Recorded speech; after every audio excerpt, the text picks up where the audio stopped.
Oke, makasih Mbak Amalia untuk perkenalannya. Selamat pagi, Bapak Ibu yang saya hormati. Jadi, Assalamualaikum warahmatullahi wabarakatuh. Salam sejahtera untuk kita semua. Semoga Bapak Ibu dalam keadaan sehat walafiat dan pada pagi hari ini senang sekali kita bisa bertemu dan bersapa ya. Mudah-mudahan pagi hari ini kita bisa berdiskusi, belajar bersama ya Bapak Ibu. Saya mungkin akan banyak belajar dari sharing, diskusi, cerita, mungkin juga pengalaman dari Bapak Ibu yang tentu akan memperkaya pengetahuan kita semua. Mudah-mudahan pagi hari ini kita banyak mendapatkan manfaat dan keberkahan ilmu.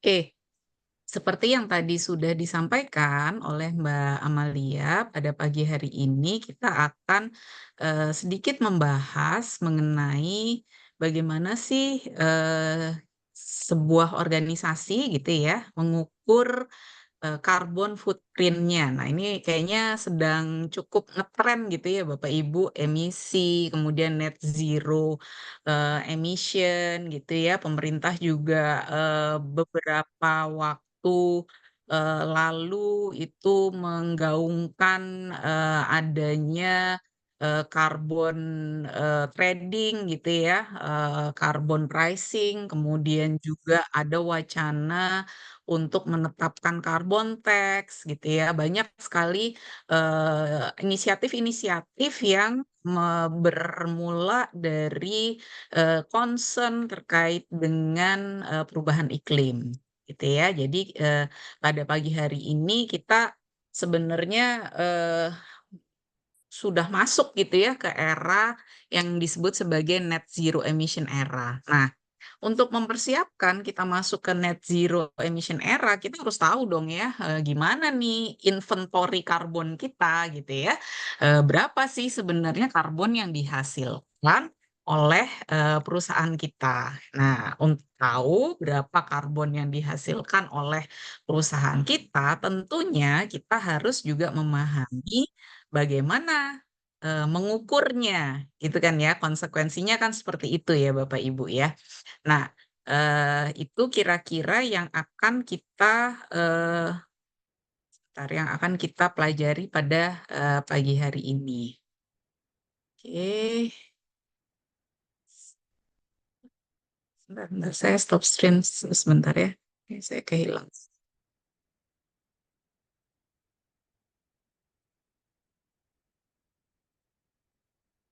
Ibu bisa melihat share screen saya ya?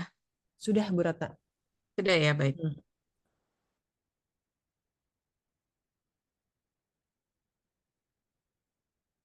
Oke,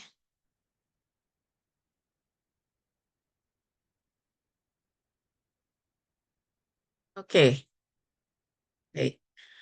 Nah, eh ya, kalau kita melihat dari judul ini, berarti kita memahami bahwa eh, yang kita akan bahas pada pagi hari ini itu tentunya pemahaman dulu, pemahaman terkait dengan apa itu eh, climate change, apa itu carbon footprint gitu ya.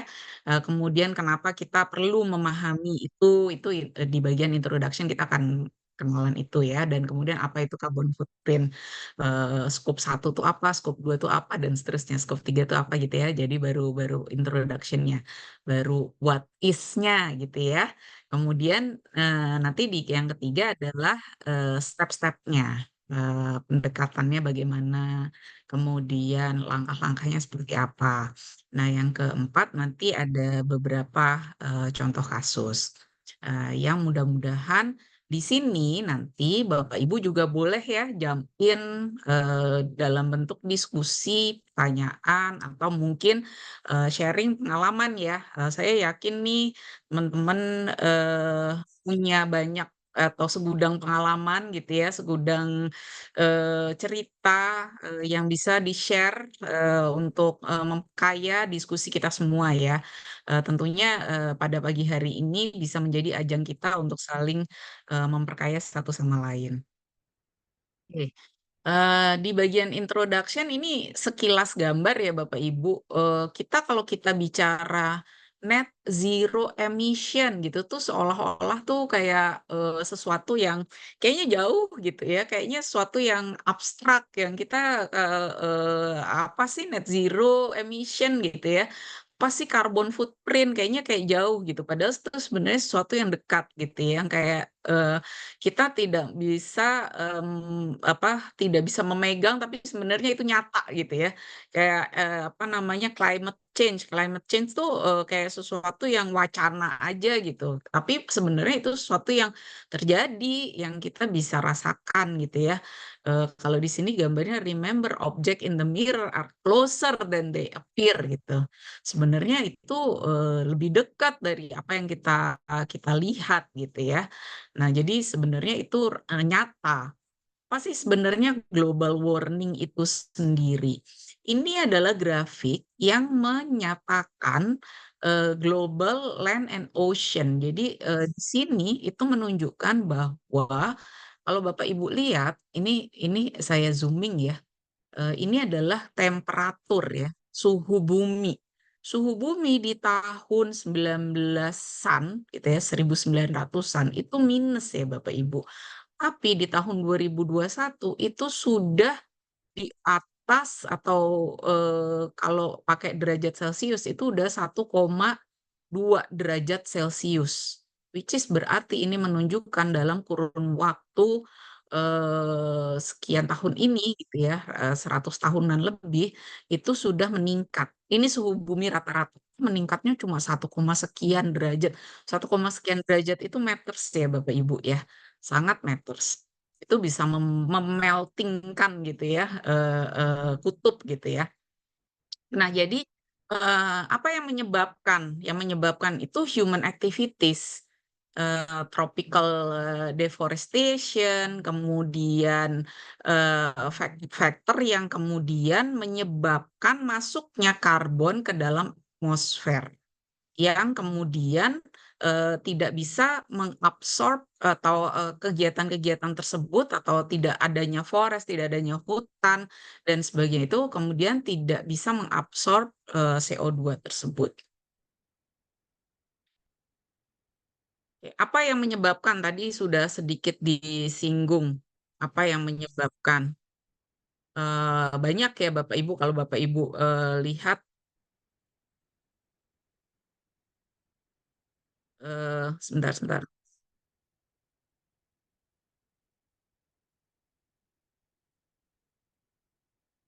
Bapak Ibu sebentar ya, saya izin sebentar aja sebentar.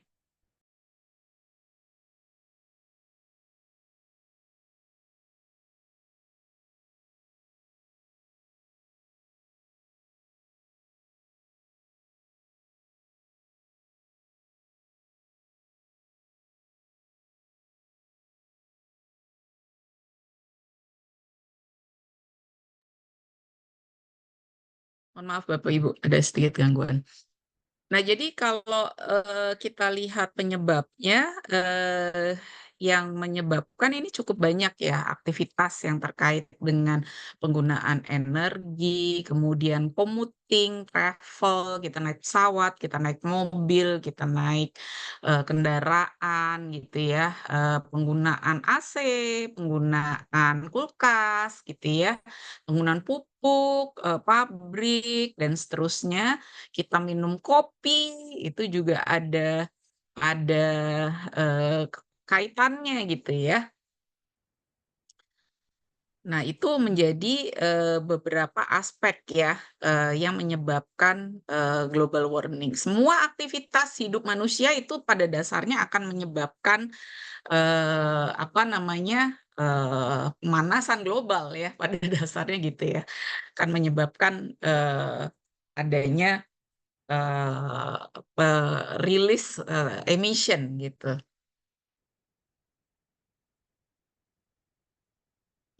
Nah, oke, kalau kita lihat kapita CO2 yang dihasilkan oleh dunia, kita bisa lihat Indonesia aja ya. Ini kita lihat dunia ya. Ini ada yang warnanya orange tua, ada yang warnanya orange muda gitu ya Bapak Ibu. Yang warnanya ketuaan itu berarti tingkat emissionnya berarti semakin tinggi. Indonesia itu warnanya orange agak tua gitu ya. Artinya per kapita ya Bapak Ibu ya, tingkat CO2 emissionnya itu berarti sudah mencapai 2 sampai 5 ton per kapita. Nah, kita bisa bisa bayangkan berarti berapa jumlah emisi yang dihasilkan oleh satu negara ini, gitu ya. Sebentar ya Bapak Ibu, ini saya ada telepon yang harus saya angkat dari tadi, sebentar.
Mohon maaf Bapak Ibu, ganggu sedikit, harus diangkat soalnya.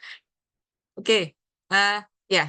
Nah, Indonesia gimana nih tadi ya? Tadi kan orange tuh ya, Indonesia seberapa vulnerable sih kita terhadap impact dari climate change ini? Tadi Indonesia cukup tinggi gitu ya, emisi yang dihasilkan. Resiko kita terhadap isu atau resiko climate change ya, exposure resiko climate change ini cukup besar. Indonesia merupakan negara kepulauan dengan 1.700 lebih pulau, di mana peningkatan suhu bumi itu akan memiliki resiko yang tinggi terhadap peningkatan level dari laut ya, rising sea level-nya gitu ya. Sea level-nya naik, berarti kan kalau kita negara kepulauan akan meningkatkan level dari sea level kita ya, sehingga bisa jadi banjir dan seterusnya. Nah, temperatur increase secara rata-rata dari 1981 sampai 2018 di Indonesia itu sekitar 0,03 derajat Celcius per tahun. Kemudian nasional GHG emission kita ini mengalami tren peningkatan 4,3% tahun. Kemudian sea level rise-nya tadi 0,8 sampai 1,2 cm tahunnya, atau 65% dari population itu tinggal di coastal area. Bisa dibayangkan Bapak Ibu betapa besarnya resiko yang dihadapi oleh 65% populasi, apalagi Bapak Ibu yang tinggal di Jakarta nih misalkan gitu ya. Saya misalkan tinggal di Jakarta. Jakarta kita tahu sangat dekat dengan coastal ya, dengan pantai ya. Nah, kemudian climate change ini bisa meningkatkan resiko dari disaster ya, disaster yang disebabkan oleh bencana alam dan seterusnya, yang tentunya akan berdampak pada ekonomi dan seterusnya, yang akan menyebabkan kerugian ekonomi sampai dengan tinggi sekali nih dampaknya terhadap persentase GDP kita gitu ya. Ya, jadi Indonesia cukup cukup lumayan lumayan ya, apa namanya, dampaknya terkait dengan perubahan iklim tadi. Sehingga kita perlu concern terkait dengan perubahan iklim ini. Nah, balik lagi ke level makro gitu ya, global, kemudian nasional. Nah, sekarang ke level mikronya, gimana di organisasi Bapak Ibu. Nah, tentunya ketika kita memahami dampak global dan kemudian dampak nasionalnya secara mikro, kita harus kemudian ya concern gitu ya, gimana dengan organisasi kita, apa yang harus kita lakukan. Tentunya kalau kita mau menetapkan strategi-strategi untuk carbon reduction dan seterusnya, langkah pertama yang perlu kita lakukan adalah mengetahui dulu nih posisi kita di mana gitu ya, carbon inventory kita berapa. Nah, untuk tahu carbon inventory-nya tentu kita harus hitung, ya kan? Langkah pertamanya itu. Nah, ini yang kita akan pelajari pada pagi hari ini. Untuk bisa menghitung, kita harus tahu apa itu carbon footprint. Jadi carbon footprint itu di-define sebagai total set of greenhouse gas emission caused by an organization, event, product, or person. Nah, karena kita lagi belajar dari level sisi organisasi gitu ya, ya kita anggap aja nih organisasi gitu ya, Bapak Ibu perusahaan perusahaan atau organisasi di mana tempat Bapak Ibu ber apa namanya kegiatan gitu ya. Total amount of GHG produced to directly and indirectly. Jadi directly and indirectly. Karena nanti kita akan bicara emisi itu ada beberapa scope gitu ya atau cakupan baik yang directly maupun yang indirectly. Support human activities usually expressed in equivalent tons of carbon dioxide atau CO2. Your carbon footprint is the sum of all emission of CO2 atau carbon dioxide which were induced by your activities in given time frame. Biasanya misalkan 1 tahun, 1 periode gitu ya. Jadi berapa ton CO2 ekivalen biasanya diekivalenkan dalam periode 1 tahun. Nah, itu yang disebut sebagai carbon footprint. Nah, apa acuannya? Biasanya yang commonly atau most widely used in international level itu adalah GHG protokol. Aku boleh nggak menggunakan yang lain? Ya, monggo aja gitu ya. Tidak ada harus begini, harus begitunya gitu ya. Ini hanya saya mengacu pada apa yang relatively paling banyak lah dipakai gitu ya, yang paling sering diacu oleh berbagai organisasi atau institusi baik private maupun publik gitu ya. Jadi paling paling sering dipakai jadi ya udah paling widely accepted gitulah ya. Itu adalah GHG protokol. Nah, GHG protokol ini mengeluarkan apa yang disebut sebagai panduan lah ya. Dia menetapkan panduan atau standar untuk perusahaan itu ada yang disebut sebagai corporate standard. Nah, jadi cukup lumayan membantu gitu ya Bapak Ibu untuk bisa memahami, mengukur dan memanage. Jadi nanti Bapak Ibu bisa coba cari GHG protokol yang corporate standard tersebut. Nanti bisa juga dilihat bahwa GHG protokol ini pada tahun 2006 kemudian juga diadopsi oleh organisasi internasional lain seperti misalkan ISO. ISO 14064-1 itu juga sudah mengadopsi GHG protokol corporate standard ini, gitu ya. Dia juga kemudian juga berkolaborasi dengan atau direkomendasikan oleh berbagai international organization seperti misalkan GRI, PRI ya, kemudian Equator Principle, IFC, kemudian CDP. CDP ini kemudian juga menjadi berkolaborasi juga dengan TCFD dan kemudian berikutnya merge juga dengan FRS ya, IASB, kemudian juga direkomendasikan juga oleh ISO dan seterusnya ya. Banyak organisasi-organisasi internasional yang juga mengacu pada GHG protokol tersebut. Nah, apa itu carbon footprint tadi? Kalau berdasarkan GHG protokol ini kategorikan gitu ya emission ini berdasarkan klasifikasi dari aktivitasnya.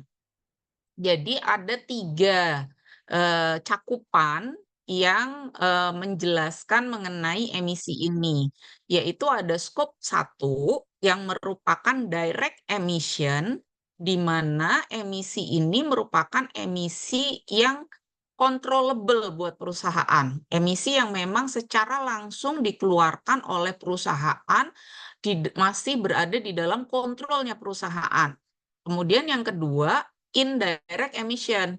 Secara kontrol ini masih controllable oleh perusahaan, tapi sebenarnya emisinya itu sendiri bukan dihasilkan oleh perusahaan. Ya, contohnya misalkan di sini adalah purchase electricity for own use. Jadi misalkan saya nih punya perusahaan,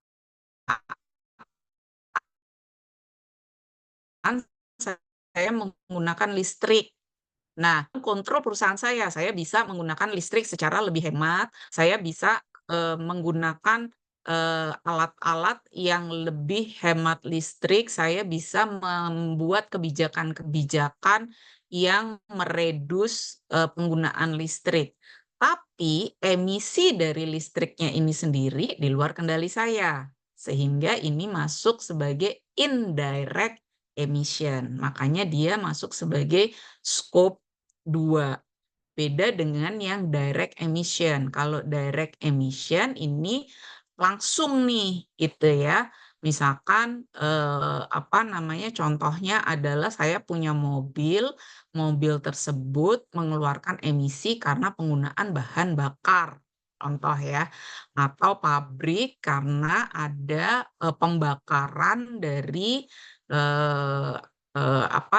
dari aktivitas pabriknya. Benar-benar semuanya di dalam kontrol perusahaan atau perusahaan menggunakan genset misalkan dan seterusnya.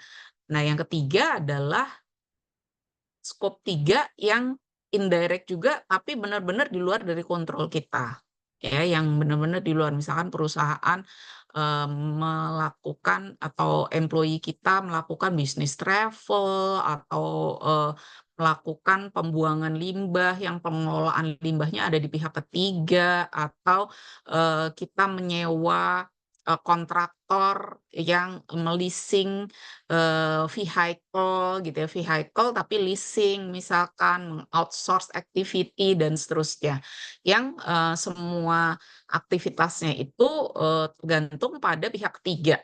Nah, jadi ini yang dimaksud dengan skop 3. Nah, jadi GHG protokol ini mengklasifikasikan berdasarkan 3 skop ini. Jadi ini ada 3 skop, direct emission, activities owned or controlled by your organization that release emission straight into the atmosphere.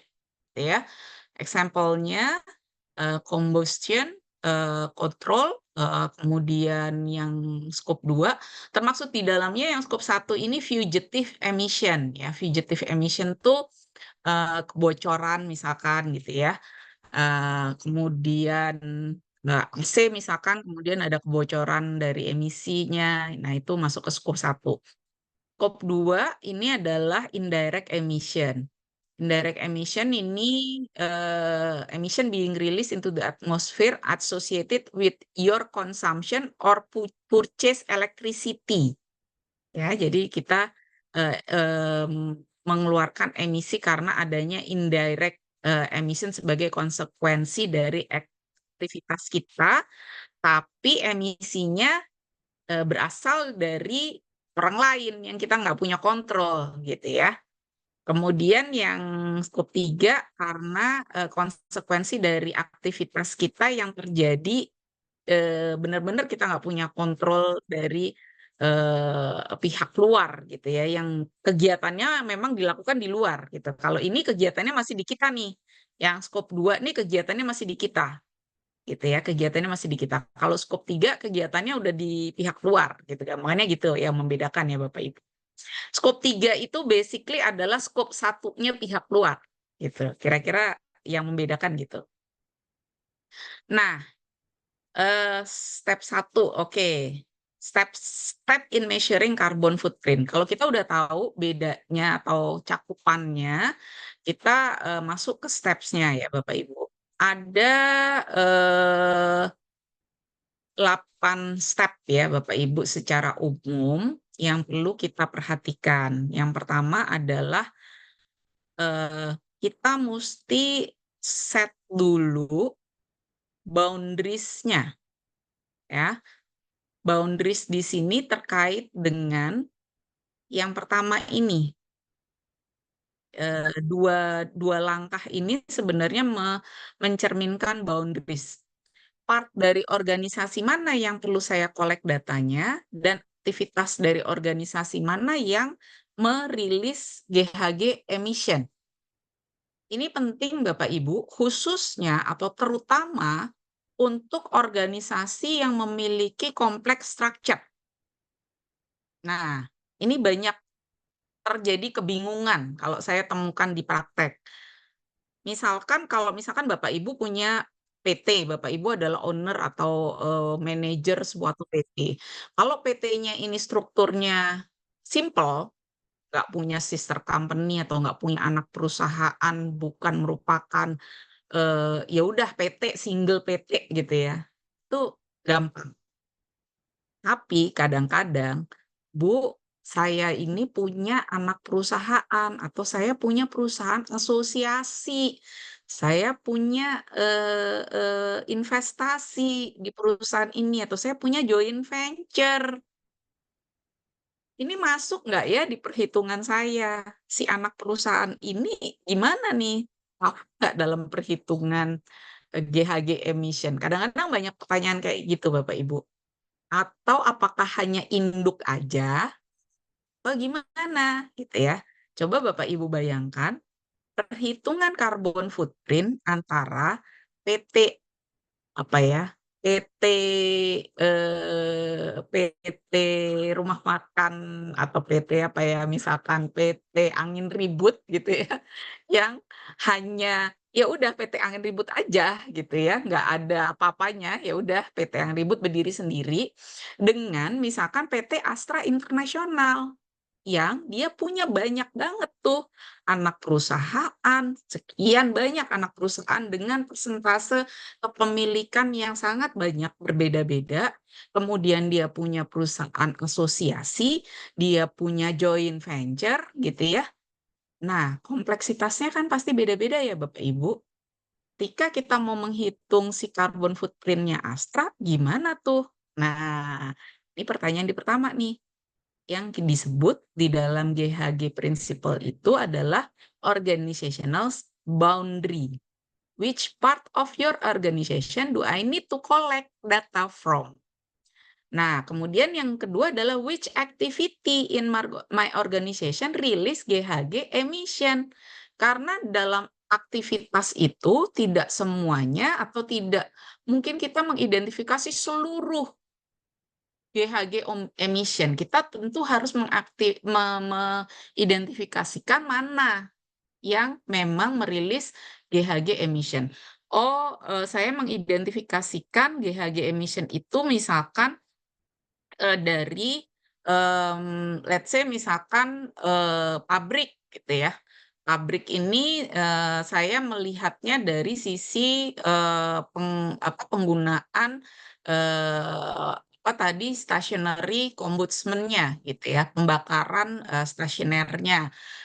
Kemudian pabrik ini ada truknya misalkan atau ada forklift-nya dan seterusnya. Berapa energi yang dia keluarkan dan kemudian kita mengkonversikan penggunaan energi tersebut ke emisi. Contoh gitu ya. Nah, informasi apa yang kemudian saya harus collect kalau gitu dari aktivitas tadi? Oh, berarti penggunaan BBM untuk pembakaran tadi, penggunaan BBM untuk truk, penggunaan listrik untuk si pabrik tadi, penggunaan listrik untuk aktivitas pabriknya, dan seterusnya, gitu ya. Jadi aktivitas tadi kemudian kita turunkan dalam collecting information-nya. Kemudian how do I calculate? Ya, saya menggunakan metode konversi, misalkan. Metode konversi dari penggunaan energi, kemudian saya konversikan menggunakan conversion rate dari energi ke emisi. Nah, Bapak Ibu perlu kita pahami bahwa untuk metode ini, untuk how to do I calculate ini, ada banyak metode ya Bapak Ibu untuk mengukur emisi ini. Salah satu metode yang juga paling sering dipakai itu adalah dengan menggunakan metode konversi dari energi ke emisi. Bisa nggak Bu, misalkan dengan menggunakan metode lain? Bisa, misalkan kita menggunakan metode lab. Kayak kita tes di lab misalkan. Dari misalkan pabrik itu kemudian kita tes di lab berapa emisi yang dihasilkan. Bisa seperti itu pendekatannya gitu ya. Nah, itu juga salah satu metode. Atau ada yang menginstall misalkan alat khusus untuk penghitungan emisi. Jadi ada tools-nya, ada alatnya gitu ya. Nah, itu banyak sekali caranya. Yang mungkin paling sederhana dan secara teknis common dipakai itu adalah conversion aja gitu ya dari energi ke emisi. Tentu itu merupakan proksi ya Bapak Ibu. Kemudian what do I need to report? Apa yang kemudian perlu kita report? Balik lagi ke standar misalkan. Kalau POJK membutuhkan informasi apa? Kemudian IFRS S1 dan S2 membutuhkan informasi apa? GRI membutuhkan informasi apa? Kalau saya di rating oleh lembaga rating membutuhkan informasi apa dan seterusnya. How do I track my emission over time? Database penting ya. Kemudian should I get my emission data verified? Perlukah saya meng-hire lembaga independen untuk melakukan verifikasi? Should I set emission reduction target? Nah, ini step-stepnya ya Bapak Ibu. Kita akan bahas satu-satu. Nah, which part of your organization do I need to collect data from? Ya, Bapak Ibu perlu mengidentifikasi part mana dari organisasi yang perlu dikolek informasinya. Struktur organisasi itu beda tadi ya, antara PT Angin Ribut dengan PT Astra Internasional tadi contoh saya gitu ya. Saya coba memberikan contoh yang apa namanya, ekstrim kanan, ekstrim kiri aja gitu ya Bapak Ibu. Ada perusahaan yang mungkin sole trader gitu ya, artinya ya udah dia sendiri aja gitu. Tapi ada juga yang kompleks, bahkan mungkin multinasional gitu ya, punya apa namanya, banyak anak perusahaan, banyak asosiasi dan seterusnya. Apakah ada subsidiary atau association company-nya? Kalau enggak ya aman, nggak masalah. Kalau iya gimana? Nah, apakah Anda mau masukkan? Kalau berdasarkan GHG protokol, ada 2 pendekatan. Nah, ini yang perlu kita pahami. 2 pendekatan itu disebut sebagai equity share approach dan control approach. Kalau Bapak Ibu berasal dari domain accounting, nah Bapak Ibu most likely sudah familiar dengan pendekatan ini, ya.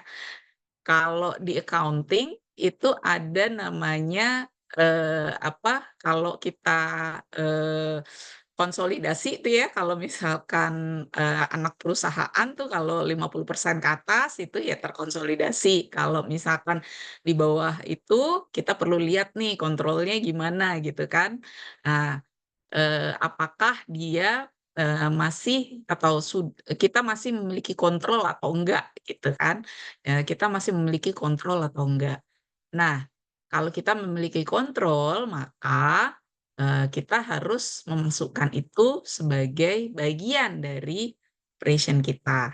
Atau ya udah kita anggap itu sebagai perusahaan yang asosiasi gitu ya. Kita lihat dia dengan menggunakan equity approach gitu. Equity approach itu artinya ya kita ambil kita akui sebagai jumlah share-nya aja. Nah, jadi kurang lebih sama Bapak Ibu cara-cara berpikirnya dengan caranya orang accounting gitu ya. Nah, itu yang disebut sebagai equity share approach dan control approach. Kalau equity share approach, under which a company account for GHG emission for operation according to its shares of equity in the operation. Kalau kita tidak punya kontrol, maka kita mengakui jumlah GHG-nya berdasarkan persentase equity-nya saja. Jadi kalau tadi ini perusahaannya adalah associated company, maka kita ngakuin GHG-nya hanya berdasarkan persentase kepemilikannya gitu. Kalau kita punya kendali, berarti kan kita mengkonsol tuh kalau secara laporan keuangannya ya Bapak Ibu ya, maka kita punya kendali nih. It does not account for GHG emission from operation in which its own an interest but has no control. Nah, kalau misalkan apa namanya si control approach ini ada dua pendekatan, Bapak Ibu. Ya, ada dua pendekatan. Bisa dilihat dari sisi financial control, ya. Bisa juga dilihat dari operational control. Jadi kita melihatnya dari mana? Secara finansial kah atau secara operasional? Kalau misalkan secara finansial, maka berarti perusahaan tersebut punya kemampuan untuk mendirect financial and operating policy.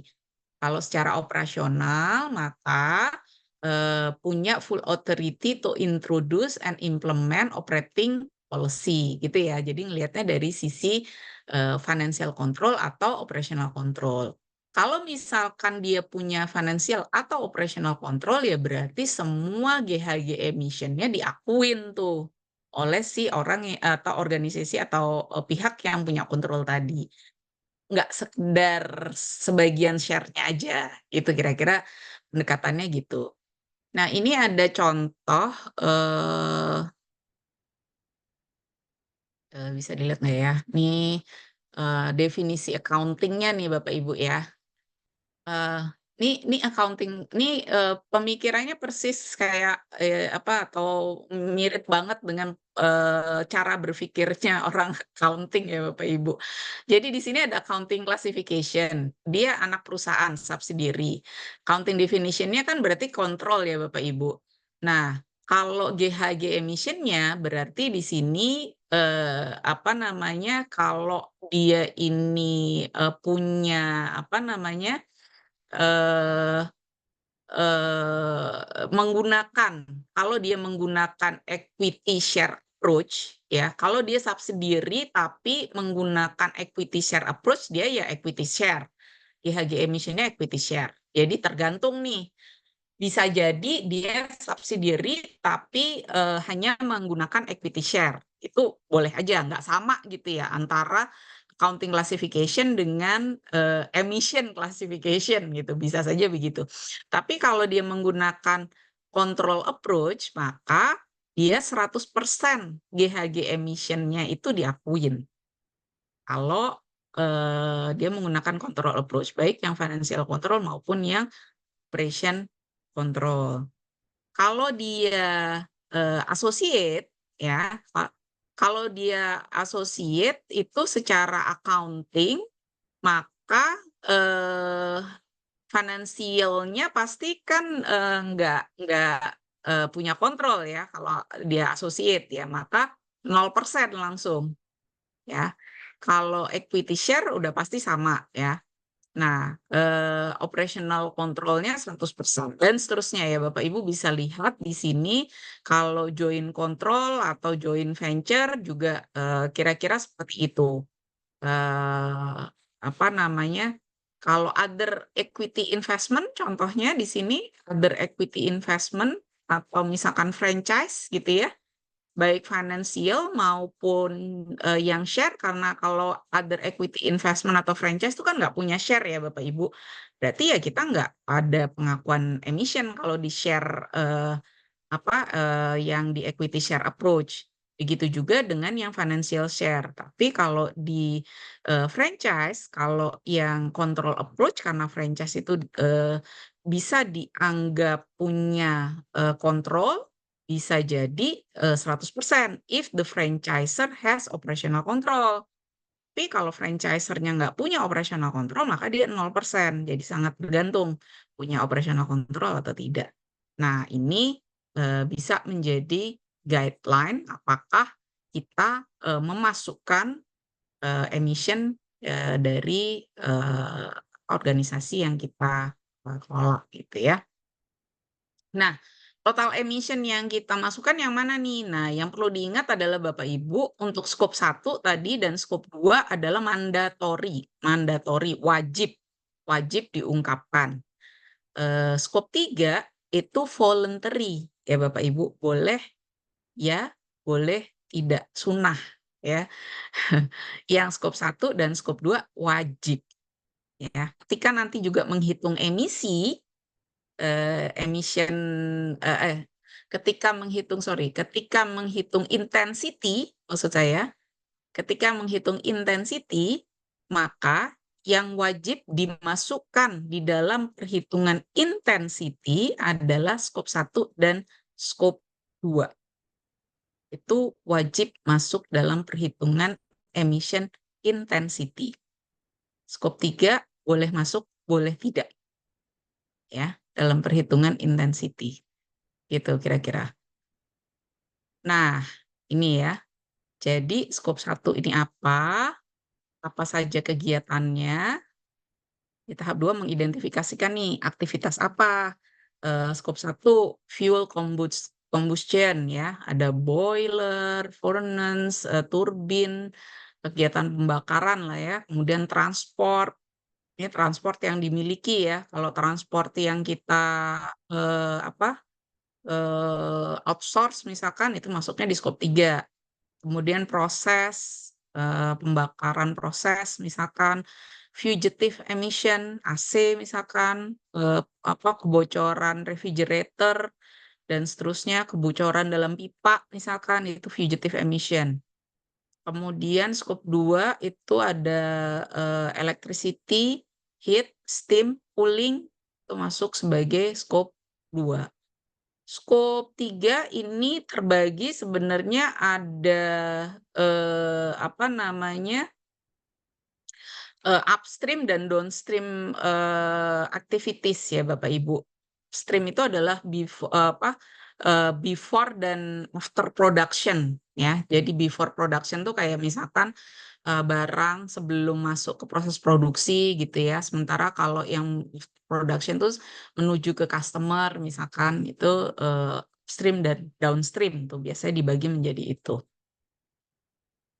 Oke, informasi apa yang perlu saya collect? Nah, ini penting dan ini akan sangat tergantung dari metodenya tadi Bapak Ibu.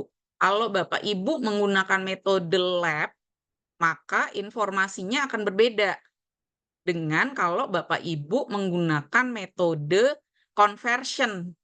Nah, ini adalah contoh yang saya berikan dengan metode conversion yang kalau saya melihat secara praktek relatively ya Bapak Ibu, relatively paling banyak digunakan.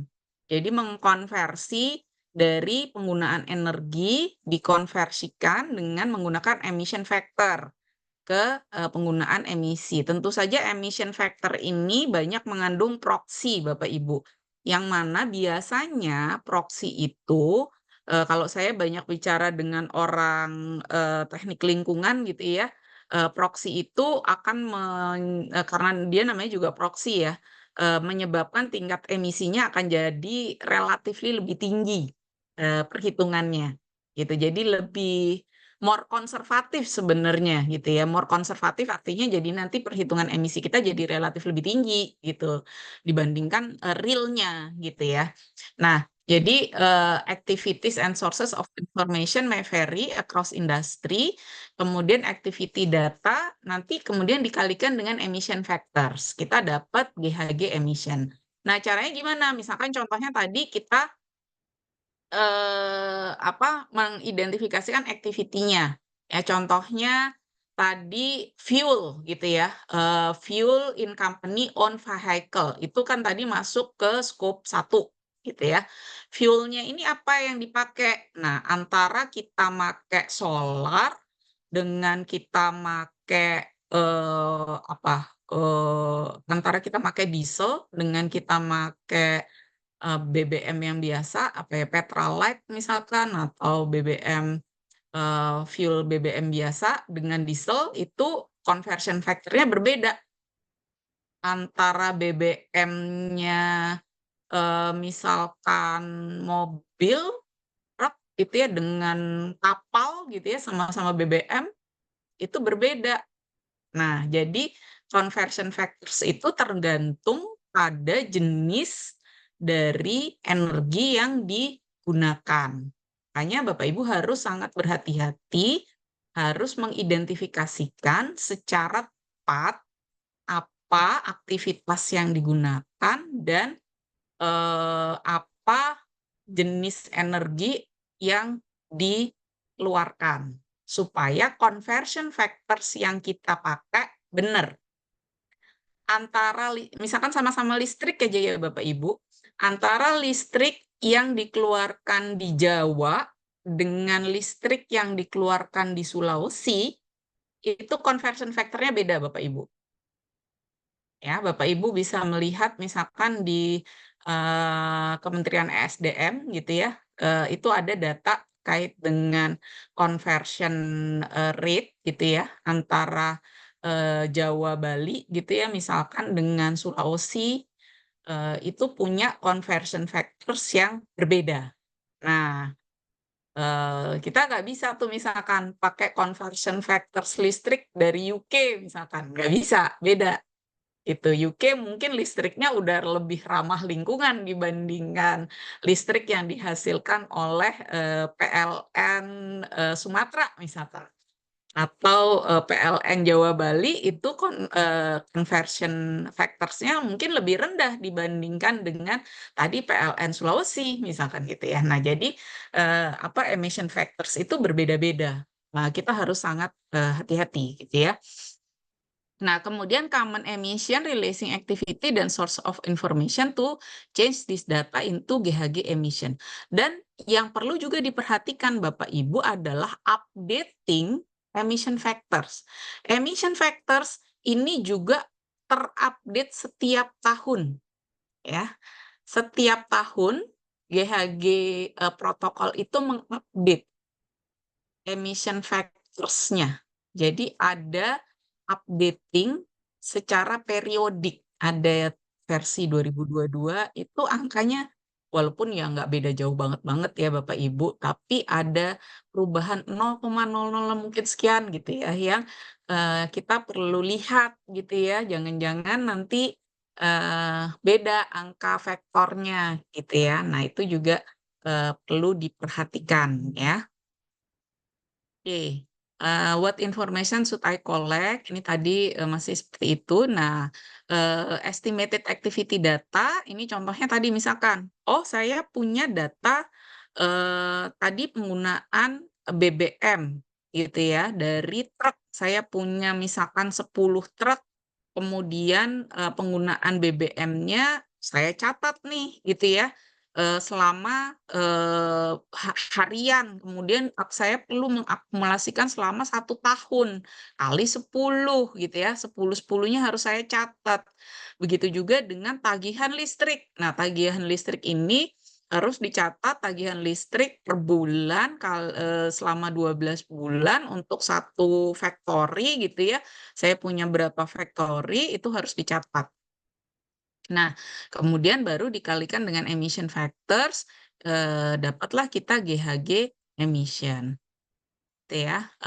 Kemudian kita perlu mengcompare data tersebut dengan historical data untuk mendapatkan reasonable range supaya tahu, oh kok ada penurunan yang sangat drastis ya, jangan-jangan salah hitung dan sebagainya. Bagaimana saya mengkalkulate tadi ya conversion factors ini, Bapak Ibu bisa lihat beberapa sumber yang tentunya beragam sumbernya, bisa banyak tuh university atau research institution yang juga mengeluarkan.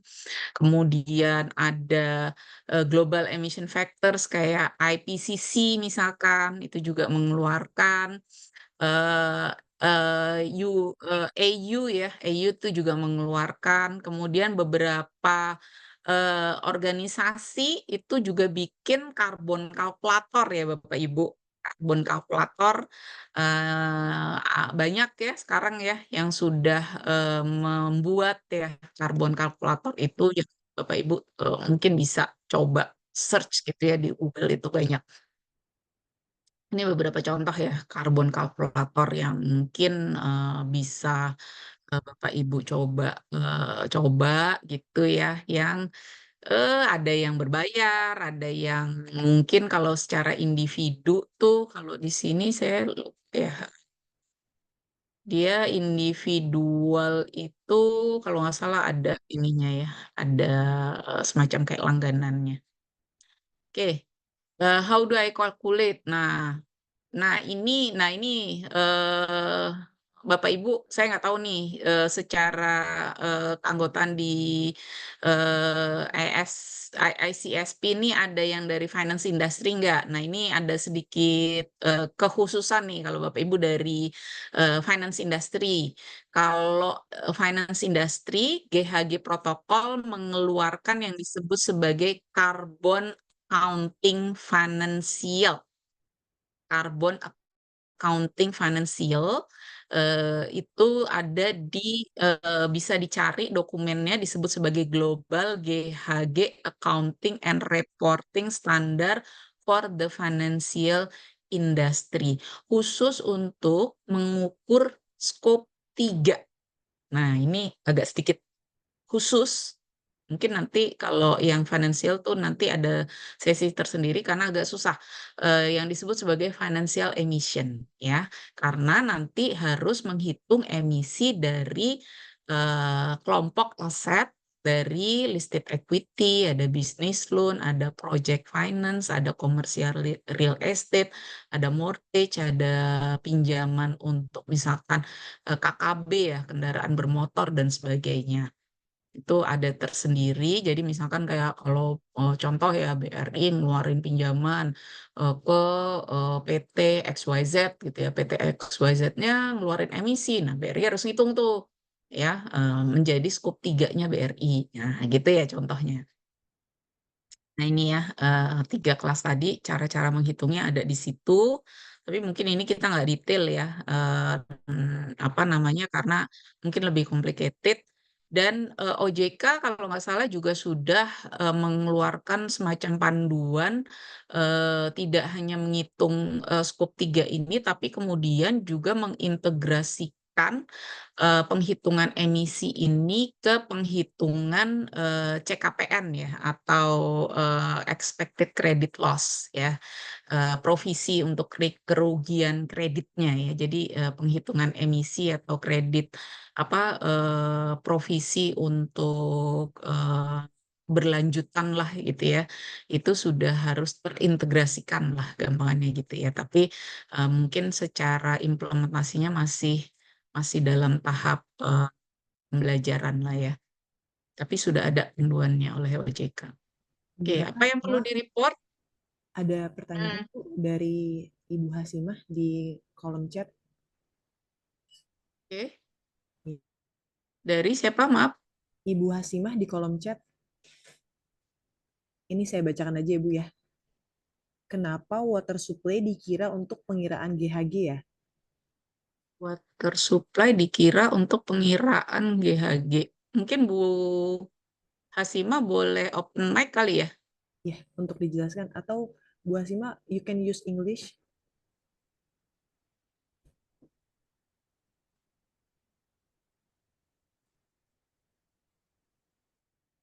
Mungkin dari sini atau gimana?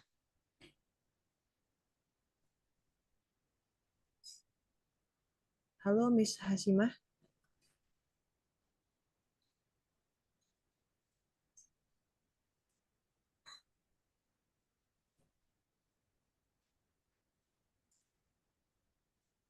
slide 2. Slide? Slide ke-22, Bu.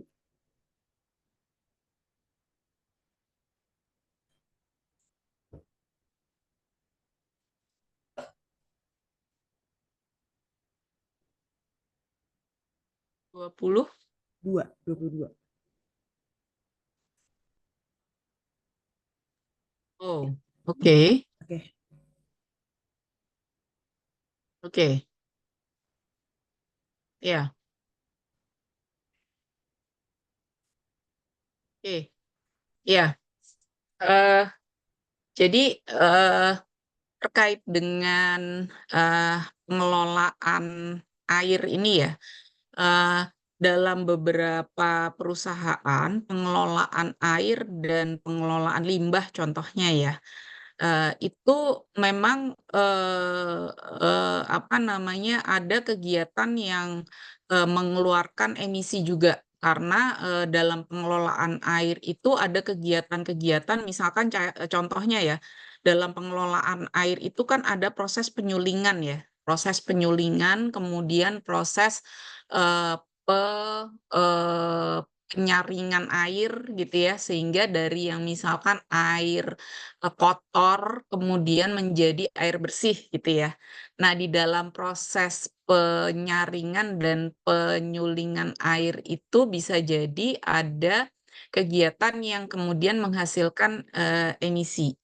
Baik itu dalam hal misalkan penggunaan listriknya, kemudian penggunaan zat-zat kimianya, kemudian penggunaan alat-alat penyaringannya dan sebagainya gitu.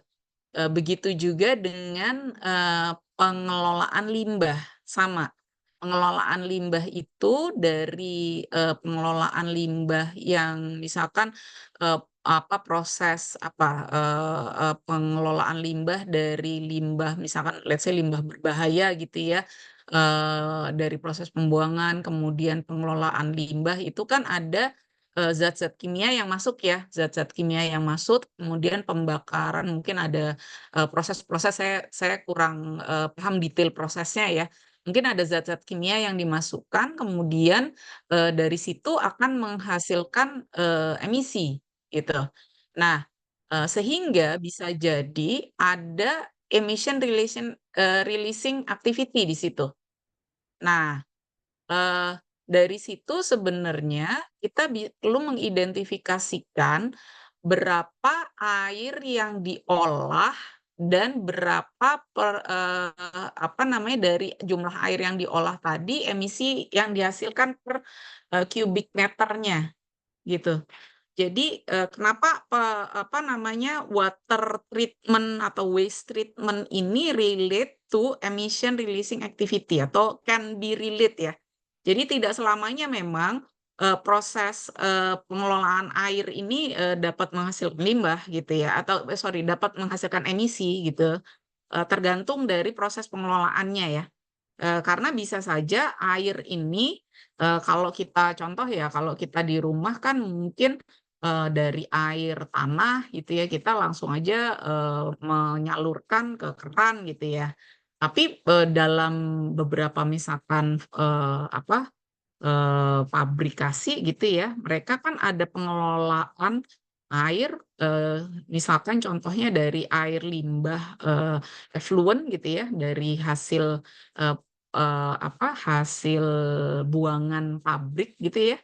dari hasil buangan pabrik kemudian diolah lagi sehingga air itu bisa kemudian kayak jadi bisa dipakai di daur ulang gitu ya, daur ulang lagi gitu. Itu kan memungkinkan ya, dan banyak teknologinya sekarang untuk bisa membuat air itu bisa kemudian diolah lagi. Nah itu bisa kemudian menjadi dasar di dalam penentuan atau menjadi sumber informasi untuk mengidentifikasikan emission releasing activity-nya. Nah, jadi sangat tergantung sih. Nah, ini kan kemungkinan-kemungkinan ya yang perlu kita identifikasi sih. Kira-kira begitu ya, Bu, siapa tadi? Bu Hasimah ya? Ya, Ibu Hasimah. Ya, oke. Thank you for the question. Oke, berikutnya mungkin eh, apa yang perlu kita report? Nah, ini apa yang perlu kita report? Kalau berdasarkan GRI ya, kita perlu mereport ya tadi ya direct scope 1 gitu ya, kemudian scope 2, scope 3, kemudian emission intensity gitu ya, reduction di dalam GHG emission, kemudian emisi yang lain-lain, maksud apakah perusahaan mengeluarkan ODS ya, ozone depleting substance. Kalau misalkan AC yang kita gunakan nih masih ternyata AC zaman dulu gitu ya, AC zaman dulu yang masih ada ODS-nya. Nah, itu perlu kita disclose. Kemudian emisi yang lain-lain nih kayak NOx, SOx atau other significant emission. Nah, ini perlu kita apa namanya ungkapkan. Ini kalau berdasarkan GRI. Termaksud apakah kita punya resiko-resiko atau gimana strateginya dan seterusnya. Bapak Ibu mungkin bisa membuka langsung ya ke GRI-nya. Mungkin saya tidak akan bahas satu-satu di sini. Nah, kemudian how do I track ya? Sekarang cukup banyak apa namanya data analitik ya yang mungkin sangat berguna bagi Bapak Ibu. Mungkin kalau kami sih merekomendasikan mungkin kalau organisasi sudah cukup besar dan punya concern yang cukup signifikan ya untuk ESG, sudah saatnya ya kita tidak lagi mengandalkan ke Excel ya, karena kadang-kadang Excel itu kelemahannya adalah Bapak Ibu kalau kadang-kadang orang atau person di perusahaan itu kan silih berganti ya Bapak Ibu. Begitu orangnya ganti, kadang-kadang data tuh suka tahun lalu dipegang siapa ya? Nah, udah ini tahun lalu metodologinya gimana ya? Atau database-nya entah kemana gitu ya. Nah, itu yang seringkali menjadi kendala sehingga kita tidak bisa tracking dan seterusnya ya. Sehingga kalau database-nya itu ajak, kita bisa mengidentifikasikan perubahan-perubahan, kemudian membuat policy yang jelas ya. Tentu juga di apa highest governance body-nya perlu juga melihat secara dashboard nih dan memonitor secara reguler. Eee, Pertanyaan yang juga sering dilakukan, banyak perusahaan sekarang juga sudah menggunakan assurer ya, tapi assurer ini tentu berbeda ya. Kalau assurer itu fungsinya adalah untuk melakukan assurer terkait dengan SR-nya, bukan spesifik ke data GHG emission-nya. Ada beberapa independent party yang juga melakukan atau memberikan jasa untuk memverifikasi GHG emission-nya. Nah, ini tentu balik lagi ke kebutuhan perusahaan. Secara aturan itu tidak ada yang mengharuskan memang, tidak ada yang mengharuskan, tidak ada requirement gitu ya untuk itu. Nah, tentu perusahaan boleh memilih ya bagaimana kebutuhannya ya, tergantung pada apakah memang ada stakeholders yang mempersyaratkan akurasi terkait dengan GHG emission ini, gitu ya. Should I set? Nah, ini penting nih Bapak Ibu. Reduction target, apalagi tadi itu net zero, pemerintah mau begini, apalagi ya Bapak Ibu kalau ini kan yang rencana karbon tax itu kan diundur ya Bapak Ibu. Yang tadinya mau di 2024 ya kalau nggak salah ya untuk LTU ya, tapi kemudian diundur lagi. Kalau saya baca update terakhir kan diundur lagi ke 2025 kalau nggak salah. Jadi pemerintah belum menetapkan cap-nya ya, belum belum berhasil menetapkan cap-nya tuh di berapa gitu ya. Tapi ke depannya soon or later itu akan menjadi suatu keniscayaan gitu ya Bapak Ibu. Sehingga tentunya kita perlu mempersiapkan. Sehingga tentunya kita perlu tahu inventory kita nih ada di berapa sih. Kemudian target kita nih akan ke berapa. Kita perlu men-set target.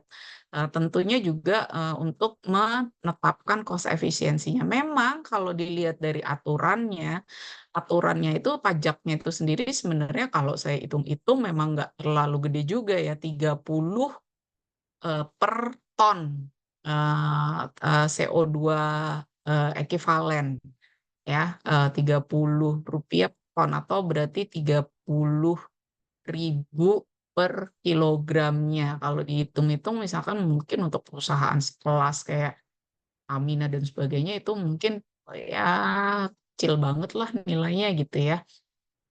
Nah, tapi biar gimana pun ketika kita bicara mengenai karbon ini implikasinya cukup kemana-mana Bapak Ibu. Ada apa namanya reputasi, kemudian kita bicara mengenai apa namanya ESG, kita bicara mengenai indeks dan sebagainya gitu ya. Jadi tentu mendemonstrate leadership gitu ya dan credibility to shareholders dan creditors. Ada recognition juga dan sebagainya ya. Jadi tentu banyak pertimbangan di luar dari aspek finansial tadi. Jadi ya balik lagi sih ke apa namanya kebutuhan Bapak Ibu juga sih sebenarnya. Tapi ke depannya arahnya tentu kalau kita concern terhadap sustainability, penetapan target itu menjadi hal yang sangat penting. Nah, ini ada beberapa contoh Bapak Ibu mungkin nanti dari PPT saya Bapak Ibu bisa melihat. Ini tadi contoh yang boundaries tadi. Contoh ini ada di apa GHG Principle yang corporate principle tadi. Ini contohnya Holland Industry ya. Dia punya beberapa subsidiary dan perusahaan asosiasi contohnya gitu ya. Dia misalkan contohnya di sini ada equity share, ada operational control, ada financial control gitu ya. Dia punya di Holland, Switzerland, equity share-nya 100, kemudian operational control 100, financial control-nya 100 gitu ya dan seterusnya. Ada yang beda-beda. Nah, bagaimana dia menetapkan apa namanya GHG-nya gitu ya. Nanti bisa dilihat juga dari sini kita bisa menentukan saya mau mendasarkan menggunakan pendekatan yang mana gitu ya. Ini bisa kita gunakan nih salah satu gitu ya. Kita bisa memilih saya mau menggunakan pendekatan yang mana. Apakah mau menggunakan equity share atau operational control atau financial control. Boleh memilih ya Bapak Ibu, tidak harus hanya menggunakan financial control saja atau operational control saja. Boleh juga kalau mau melihat secara equity share aja juga boleh gitu ya.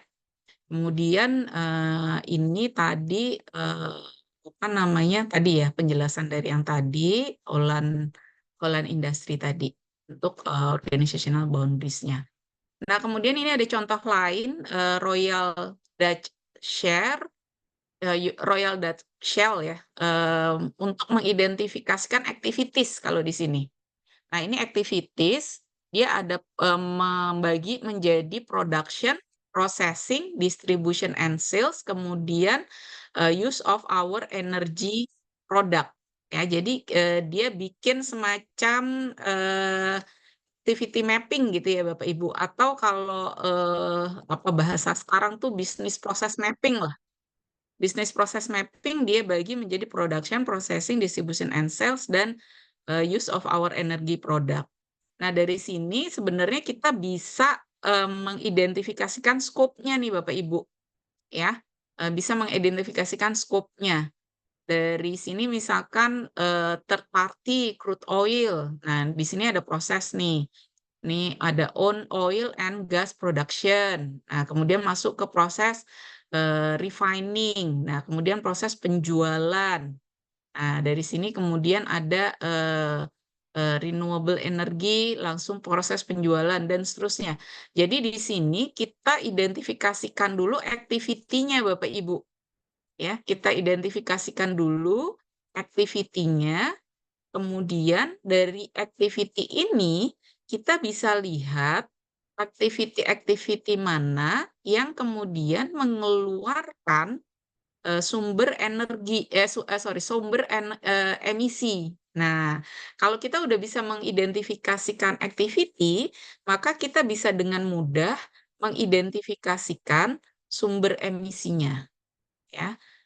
Kalau di perusahaan, beberapa perusahaan juga sudah ada yang melakukan yang disebut sebagai life cycle analysis, ya. Life cycle analysis itu juga salah satu pendekatan yang bisa digunakan untuk mengidentifikasikan dari siklus bisnisnya perusahaan mana yang kemudian paling material mengeluarkan emisi, gitu ya. Nah, ini contohnya yang warna kuning itu adalah emission from bringing on product to market. Kemudian emission from bringing third party product to market. Kemudian power distribution gitu, kemudian emission from use of sold product. Nah, jadi dari situ sumber-sumber emissionnya bisa teridentifikasikan, baru kemudian nanti di breakdown menjadi scope 1, scope 2, dan scope 3 gitu. Nah, ini contoh pelaporan yang sudah jadi gitu ya, yang sudah ter-breakdown menjadi scope 1 dan scope 2 dari Pol Company. Agak lama nih ya, tahun 2019. Dan dia breakdown berdasarkan corporate, lokasi gitu ya, kemudian berdasarkan segmen ya. Jadi di sini ada corporate, ada data center, ada retail store, ada business fleet, ada proses emission, dan lain-lain gitu ya, other scope 1. Nah, ini di sini ada scope 1, kemudian scope 2. Scope 1, scope 2, dan time series ya Bapak Ibu. Kalau POJK itu mensyaratkan 3 tahun, itu minimal gitu ya, 3 tahun periodiknya. Nah, jadi di breakdown berdasarkan tergantung dari apa namanya perusahaan itu dominannya, pembreakdown-annya berdasarkan apa? Ada yang berdasarkan lokasi, ada yang berdasarkan segmen misalkan, dan seterusnya. Nah, ini contoh juga misalkan di BS Bank. Ya, di BS Bank itu berdasarkan lokasi Singapura, Hong Kong, China, Taiwan, India, Indonesia gitu ya. Kemudian ada scope 1, scope 2 gitu ya. Kemudian ada scope 3. Nah, scope 3 dia juga masukkan. Nah, di sini ada penjelasannya ya Bapak Ibu. Scope 1 itu apa aja yang dicakup ya, yang dicakup di dalam scope 1 tuh apa aja. Contohnya di sini dia jelasin scope 1 itu from backup diesel generators, kemudian KPG ini apa ya? Gas ya, from kitchen and fugitive emission ya, dari fire dan refrigerant ya. Refrigerant, kemudian all converted to CO2 equivalent. Kemudian scope 2 ini purchase electricity dan purchase chilled water energy gitu. Nah, scope 3 include outsource shuttle bus travel, in office mail transport from Singapore, employee air travel ya, kemudian and energy use in outsourced data center gitu. It does not include lease vehicle and executive fleet, including executive. Nah, jadi dia jelasin ya, skop 1 nih terdiri dari apa, skop 2 terdiri dari apa, skop 3 terdiri dari apa, gitu. Itu perlu dijelaskan. Nah, DBS, nah menariknya ini, DBS itu dia menjelaskan mengenai finance emission, tapi dia nggak masukin di skop 3, tapi dia ada penjelasan tersendiri ya Bapak Ibu. Apa namanya, terkait dengan finance emission ini. Nah, ini contohnya. Dia jelasin tuh apa namanya, bagaimana dia mengukur finance emission walaupun tidak semua. Jadi dia pakai sampling, proses sampling lah. Jadi tidak population, tapi sampling. Dia bagi classified menjadi beberapa sektor dari nasabahnya, gitu ya. Agriculture, chemical, energy, mining and metal, real estate and transportation, kira-kira gitu. Nah, berapa kredit exposure-nya, kemudian berapa population-nya, gitu. Nah, dari situ kemudian dia identifikasikan, kira-kira gitu ya. Nah, itu gambaran saja Bapak Ibu. Mungkin ini hanya diskusi yang kemudian kita coba bangun awareness kita untuk kemudian mengidentifikasikan step berikutnya apa. Tentu berikutnya adalah action and commitment ya. Awareness tanpa action and commitment tentu cuma ya Bapak Ibu ya. Time untuk kemudian perusahaan Bapak Ibu menunjukkan komitmennya dan melakukan tindakan ya, mendesain strateginya seperti apa, dan kemudian ya berkolaborasi dengan berbagai pihak ya untuk bisa men-speed up. Kira-kira mungkin itu yang dapat saya sampaikan. Saya mungkin mengharapkan diskusi dari Bapak Ibu yang mungkin saya rasa jauh lebih berpengalaman. Eh, saya kembalikan ke Mbak Amalia. Iya, baik. Terima kasih Ibu Ratna untuk presentasi dan pemaparannya. Ini kita buka sesi Q&A ya Bapak Ibu. Apabila ada yang ingin didiskusikan atau ditanyakan kepada Bu Ratna, boleh. Ini kebetulan sudah ada Ibu di grup di chat dari Pak Gian Riki. Mm-mm. Bentar, saya baca dulu ya. Ya, Masih dibantu oleh pengembang.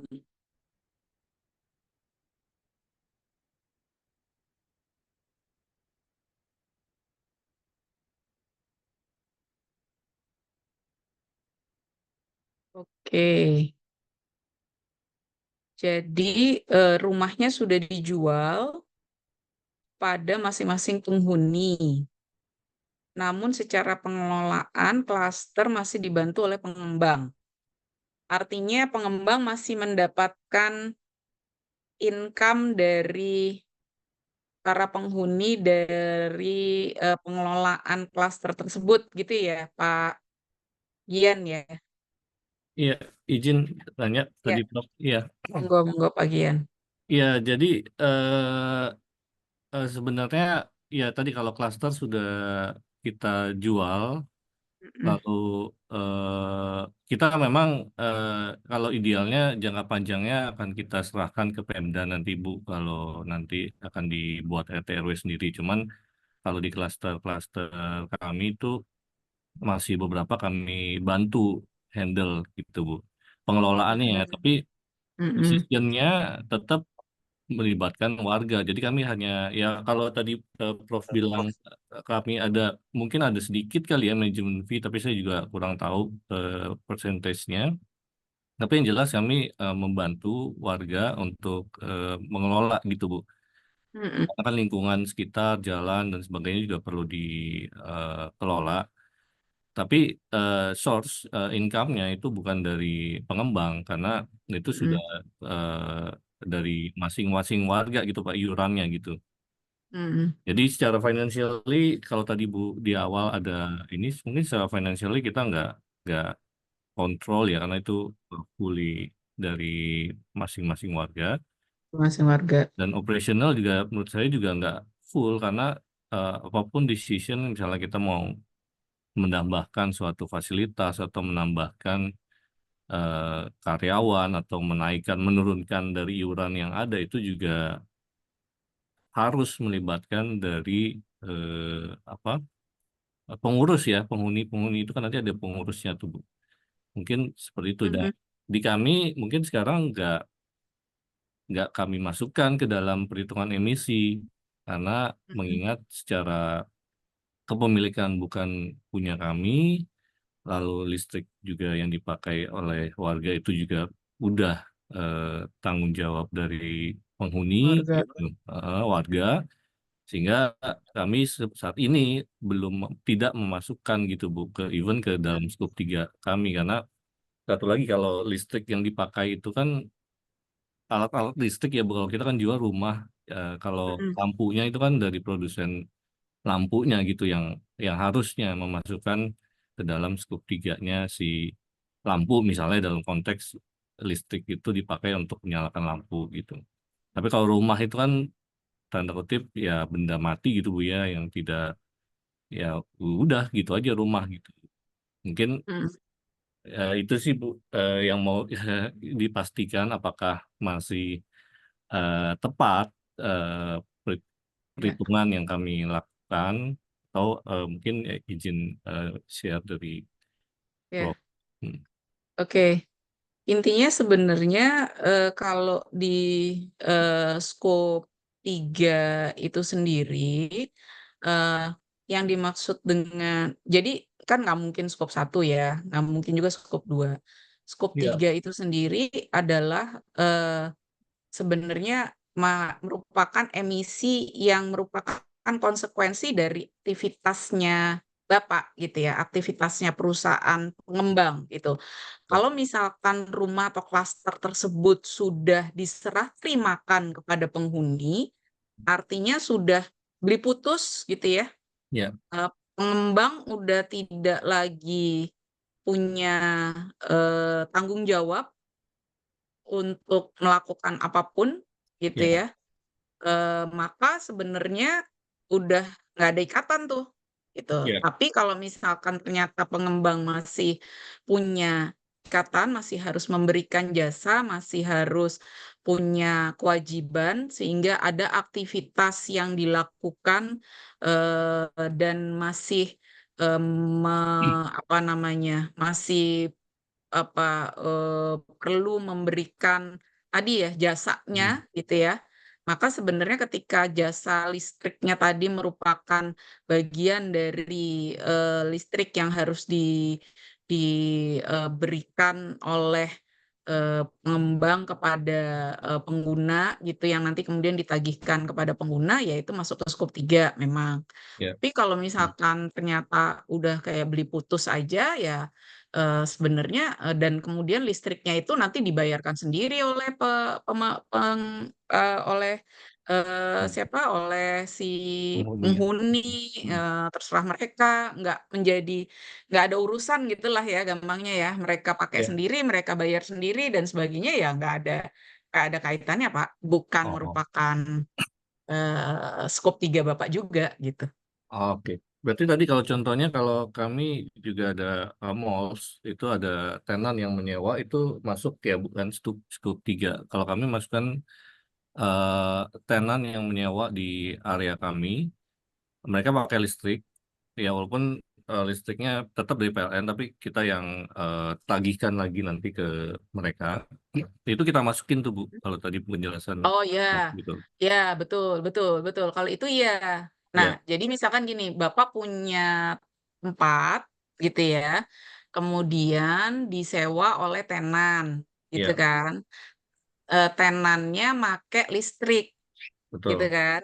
Ya, Nah, listrik yang dipakai oleh tenan itu kan under kontrolnya si tenan nih. ya, Kan Bapak nyediain listrik, tapi listriknya dipakai oleh tenan, dibayar sama tenan ya.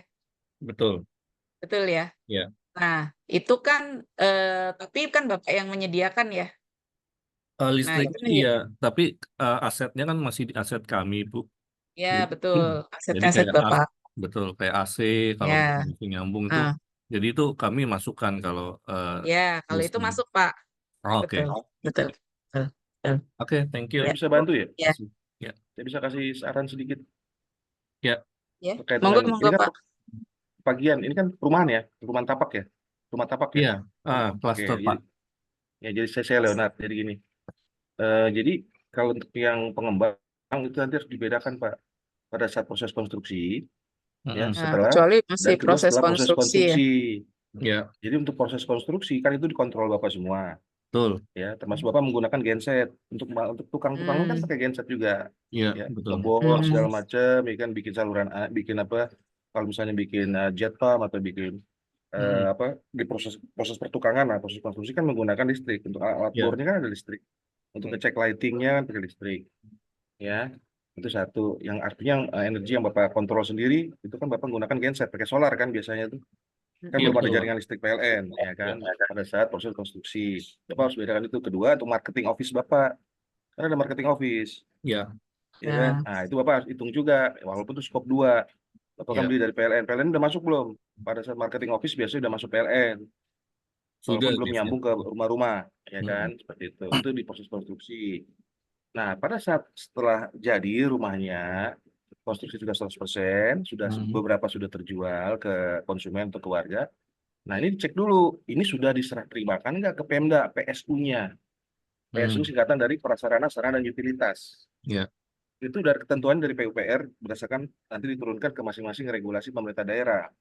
ya, Ya, itu standar formalitas hukum untuk PSU. PSU apa aja? Prasarana meliputi jalan, sarana meliputi misalnya selokan-selokan, drainase, tempat apa pengendalian banjir, area ruang terbuka hijau.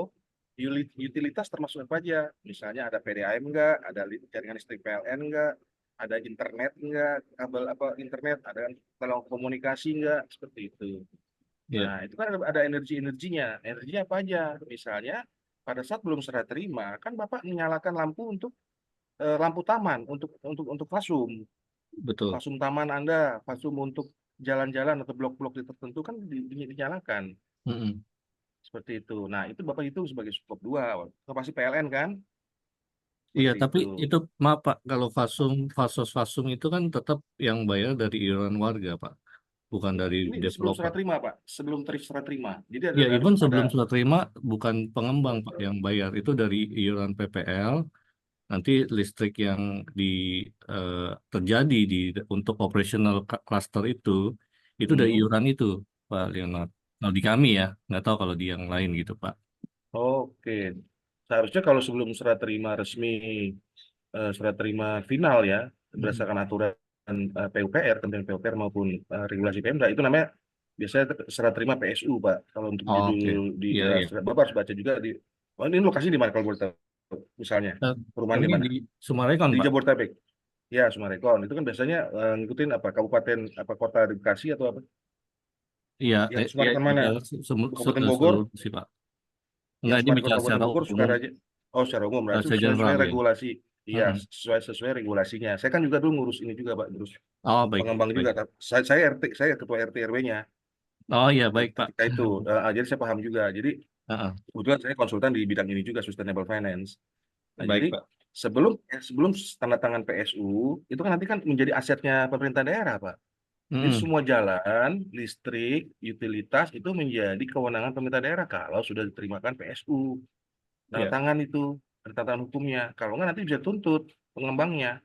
Karena kan warga bayar PBB, pajak bumi bangunan, itu kan jadi miliknya pemerintah daerah iuran itu. Nah, makanya oleh PBB-nya itulah digunakan untuk memelihara PSU-nya, prasarana sarana utilitas, termasuk taman-taman. Itu jadi Mm. aset Pemda, pemerintah Ya. daerah. Nah, seharusnya sebelum diserah terimakan ke pemerintah daerah oleh developer, itu masih beban tanggung jawab developer dalam hal untuk misalnya penerangan di lampu taman, Mm-mm. lampu taman atau penerangan jalan seperti itu. Kalau diserahkan sudah serah terima ke pemerintah daerah itu ditanggung jawab Pemda untuk bayar tagihan semua itu. Itu ntar yang menghitung emisi karbonnya pemerintah daerah kalau Ya. dibikin report seperti itu. Itu Pak. Jadi harus di part-partnya itu harus dibedakan sebelum konstruksi, pada saat dia dilakukan penjualan ke konsumen, walaupun belum PSU, belum serah terima PSU, Dan bagian ketiga adalah setelah serah terima PSU. Hmm. Seperti itu, Pak. Itu sesuai aturan. Nah, sih menghitung karbonnya gimana? Sesuai dengan itunya, bagian tadi 3 tahap tadi. Mana yang menjadi kewenangan Bapak, menjadi kontrol Bapak, menjadi kontrolnya warga, mana menjadi kontrolnya si pemerintah daerah. Seperti itu. Iya, iya, thank Kalau you, Pak. dikembalikan ke teorinya Profesor Ratna, seperti itu ya. Iya. Karena lampu taman itu, apalagi kalau ada fasum seperti kolam renang, ada sarana olahraga nggak? Mini Kolam club ya, Pak? renang, ada country club misalnya, itu kan kalau sebelum terserah terima PSU itu masih tanggung jawab pengembang dalam hal macam-macam termasuk energinya. Apalagi kalau kolam renang kan butuh air banyak, butuh listrik banyak kolam renang. Saya kebetulan perumahan saya ada kolam renangnya, Hmm. dan ini masih tanggung jawab pengembang. Ini masih dilematis antara pengembang dengan kabupaten karena tidak ada IMB-nya waktu bikin kolam renang di perumahan saya di Kabupaten Bogor. Seperti itu. Iya. Jadi akhirnya warga yang ambil alih daripada itu terbengkalai, akhirnya warga yang ambil alih melalui RT RW. Iya. Masuk listriknya tinggi loh, Pak. Saya tuh kolam renang tuh bisa 6 jutaan sebulan listriknya. Seperti itu. Iya, thank you, Nah, Pak. seperti itu. Itu masukan dari saya. Terima kasih. Iya. Baik. Ya, terima kasih Pak Gian, Pak Leonard. Ini ada yang raise hand, Bu. Boleh dari Pak Agus, Bu. silakan. Setelah Pak Agus bisa Ibu Ratna Dewi. Ya, baik. Terima kasih Mbak Amalia. Terima kasih juga Prof. Ratna. Paparannya menarik sekali, Prof. Jadi saya tertarik dengan net zero emission-nya ya, Prof ya. Jadi seperti yang kita tahu, Indonesia kan termasuk negara yang ada di middle income country ya. Tapi kita di sisi upper middle income country-nya. Nah, kita banyak forum-forum diskusi dan strategi itu kita masih terjerat di middle income trap kita, sehingga kita harus terus naik ekonomi kita. Nah, kalau bicara net zero emission kan nggak terlepas dari energi ya, Prof ya. Mungkin kalau di advanced country itu mungkin sudah bicaranya sudah energi efisiensi lagi untuk mendukung net zero emission ya. Tapi kalau di negara berkembang seperti kita nih, kuncinya yang dibicarakan energi akses dulu gitu. Jadi kalau dari data yang ada ya, kalau dari pendekatan elektrifikasi ya per kapita ya, Indonesia itu masih ada di angka kurang dari sama dengan 1.300 kilowatt hour per kapita. Jadi kalau benar-benar mau bergerak sampai dengan ke negara maju ya, which is itu mungkin sekitar 6.000 kilowatt hour per kapita, itu kita butuh waktu mungkin 60 sampai 100 tahun lagi, Prof. Nah, pertanyaan saya adalah gimana pandangan Prof ya terkait net zero emission ini, terutama di 2060 ya, Prof ya. Itu kan dikatakan akan betul-betul zero. Nah, ini apakah dengan kondisi yang ada gitu ya, apakah memang narasi net zero ini memang dibangun dengan ultra optimistik atau memang too good to be true? Nah, mungkin Prof ada pandangannya. Kemudian yang kedua, mungkin saya ingin menanyakan gimana cara growth hacking-nya ya, Prof. Jadi kita tentunya inginnya kan tantangannya adalah ekonomi itu bisa nambah, Prof, bisa berkembang gitu ya, tapi dengan emisi yang low ya. Nah, kita tahu sekarang mungkin ada teknologi CCUS ya, cuman secara keekonomisan juga itu perlu dikaji lagi gitu. Nah, mungkin ada growth hackingnya selain via teknologi. Mungkin itu pertanyaan saya. Terima kasih banyak. Oke, ya, agak berat nih pertanyaannya. eh ya, memang kadang-kadang kalau kita lihat kebijakan net zero emission atau bahkan yang tadi ya target 2060 ya kita menuju ke arah sana gitu ya, antara target dengan apa yang realisasi terjadi memang kadang-kala targetnya ke sana, kenyataannya ke sini gitu ya. Targetnya net zero emission, tapi kita masih banyak lihat misalkan banyak masih kemudian ternyata masih ada deforestasi, ternyata masih ada apa namanya PLTU yang masih menggunakan batu bara, ternyata masih begini, ternyata masih begitu, masih banyak ternyata-ternyatanya lah gitu ya. Kemudian juga kita tahu bahwa tadi elektrifikasinya juga masih sangat rendah. Gimana kita mau bicara mengenai net zero emission itu sendiri gitu ya, kalau electricity-nya masih rendah. Eh, saya sebenarnya to be honest lebih banyak setujunya ya dengan apa yang disampaikan Pak Bagus tadi ya. Eh, Kalau dilihat dari sisi net zero emission ini memang sebagian banyak kita jujur kita harus harus akui itu target yang eh mungkin agak relatif eh, mungkin sulit untuk dicapai apabila kita bisnis as usual seperti sekarang. Kalau menurut saya, gitu ya. Apabila kita bisnis as usual seperti sekarang, artinya perlu ada suatu breakthrough dari pemerintah yang bisa mendukung ke arah target itu. Kalau kayak seperti sekarang, seperti ini, kayaknya kok agak susah ya. Nggak kerasa loh, sebentar lagi nanti akan 2045. 2045 tuh kita target, 2045 atau 2030 ya, kita tuh target sudah ke energi transition.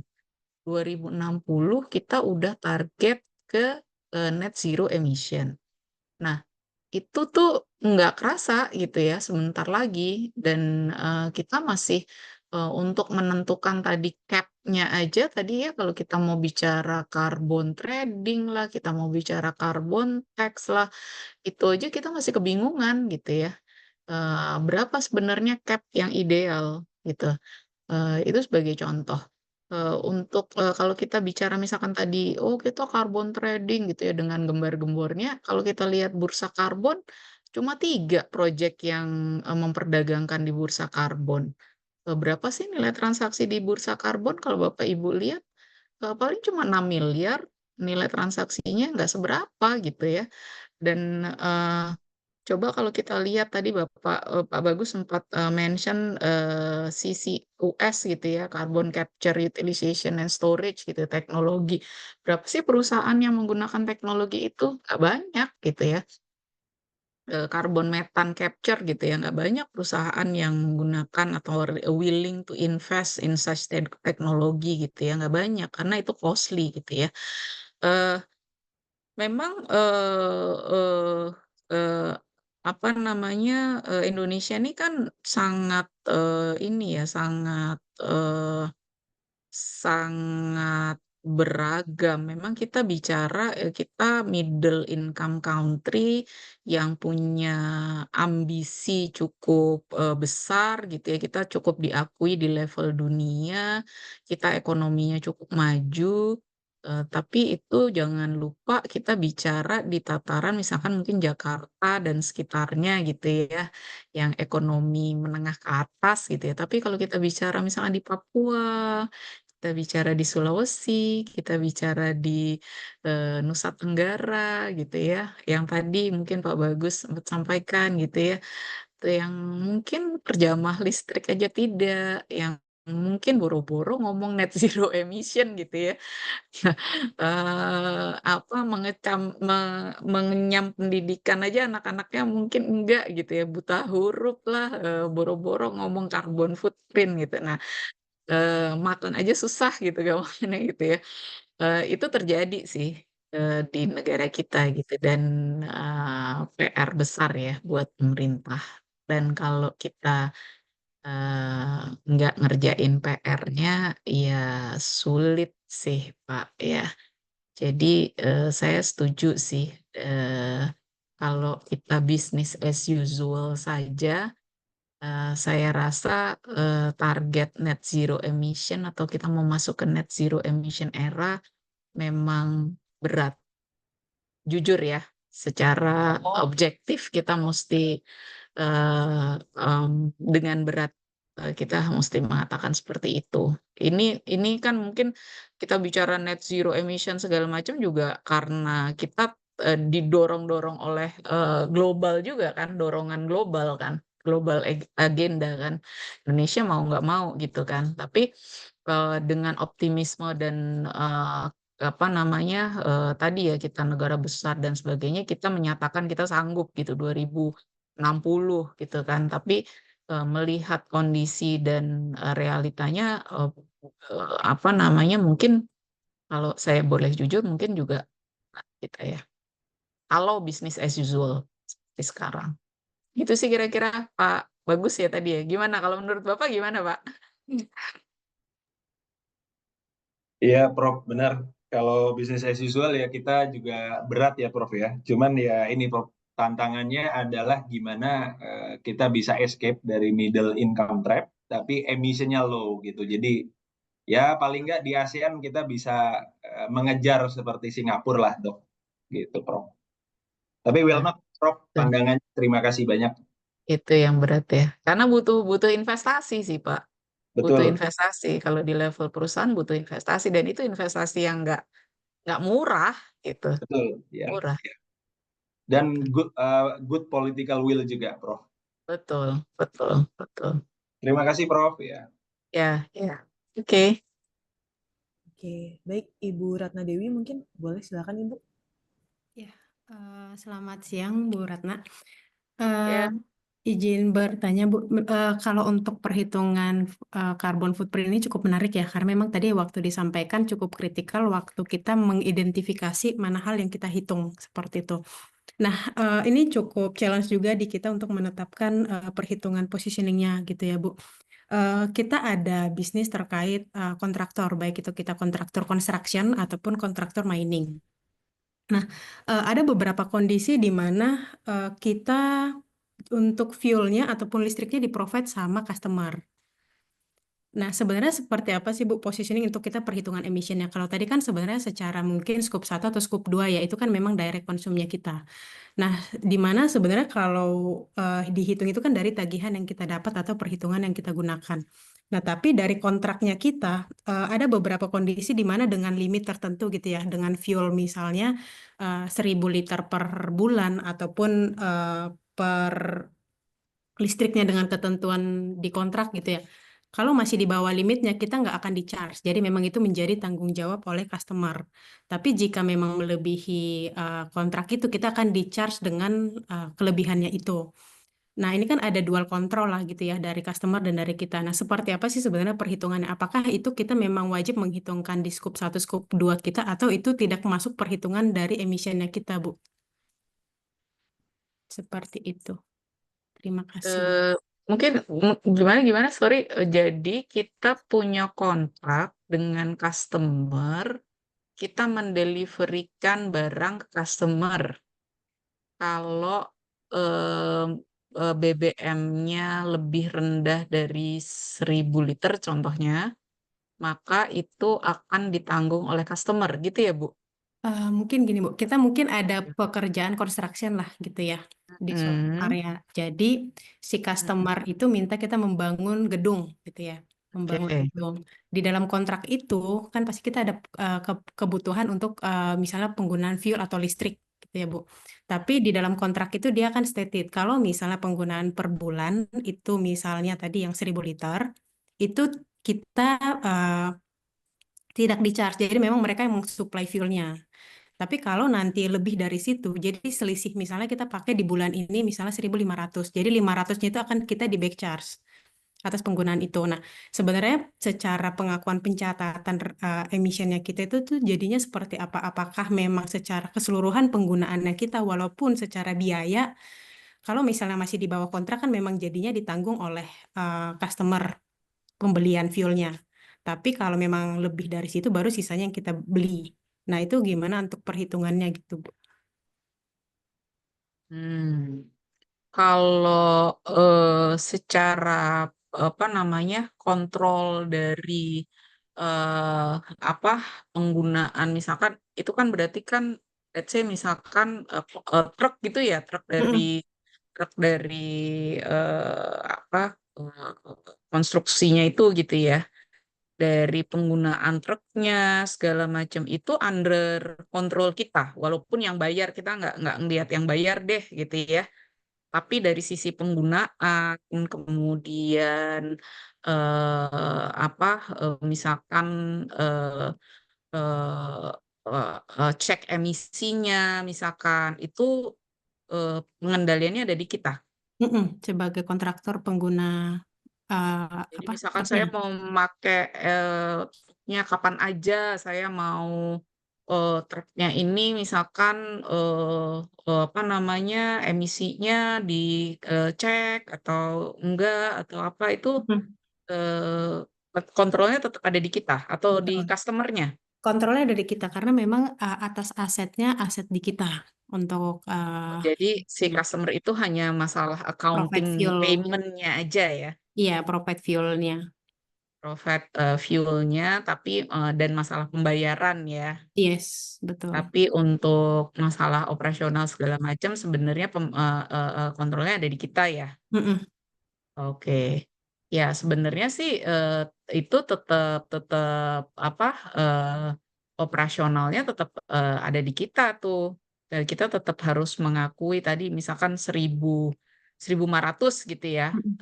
Contoh berarti atas fuel 1.500 itu tetap emission dari 1.500 itu tetap kita harus akui sebagai emission satu sih.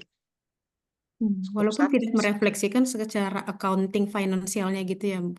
Iya, karena beda ya antara finansial dengan skop satu dan skop 2 tadi apa antara antara finansial dengan skop di emission ini agak beda ya.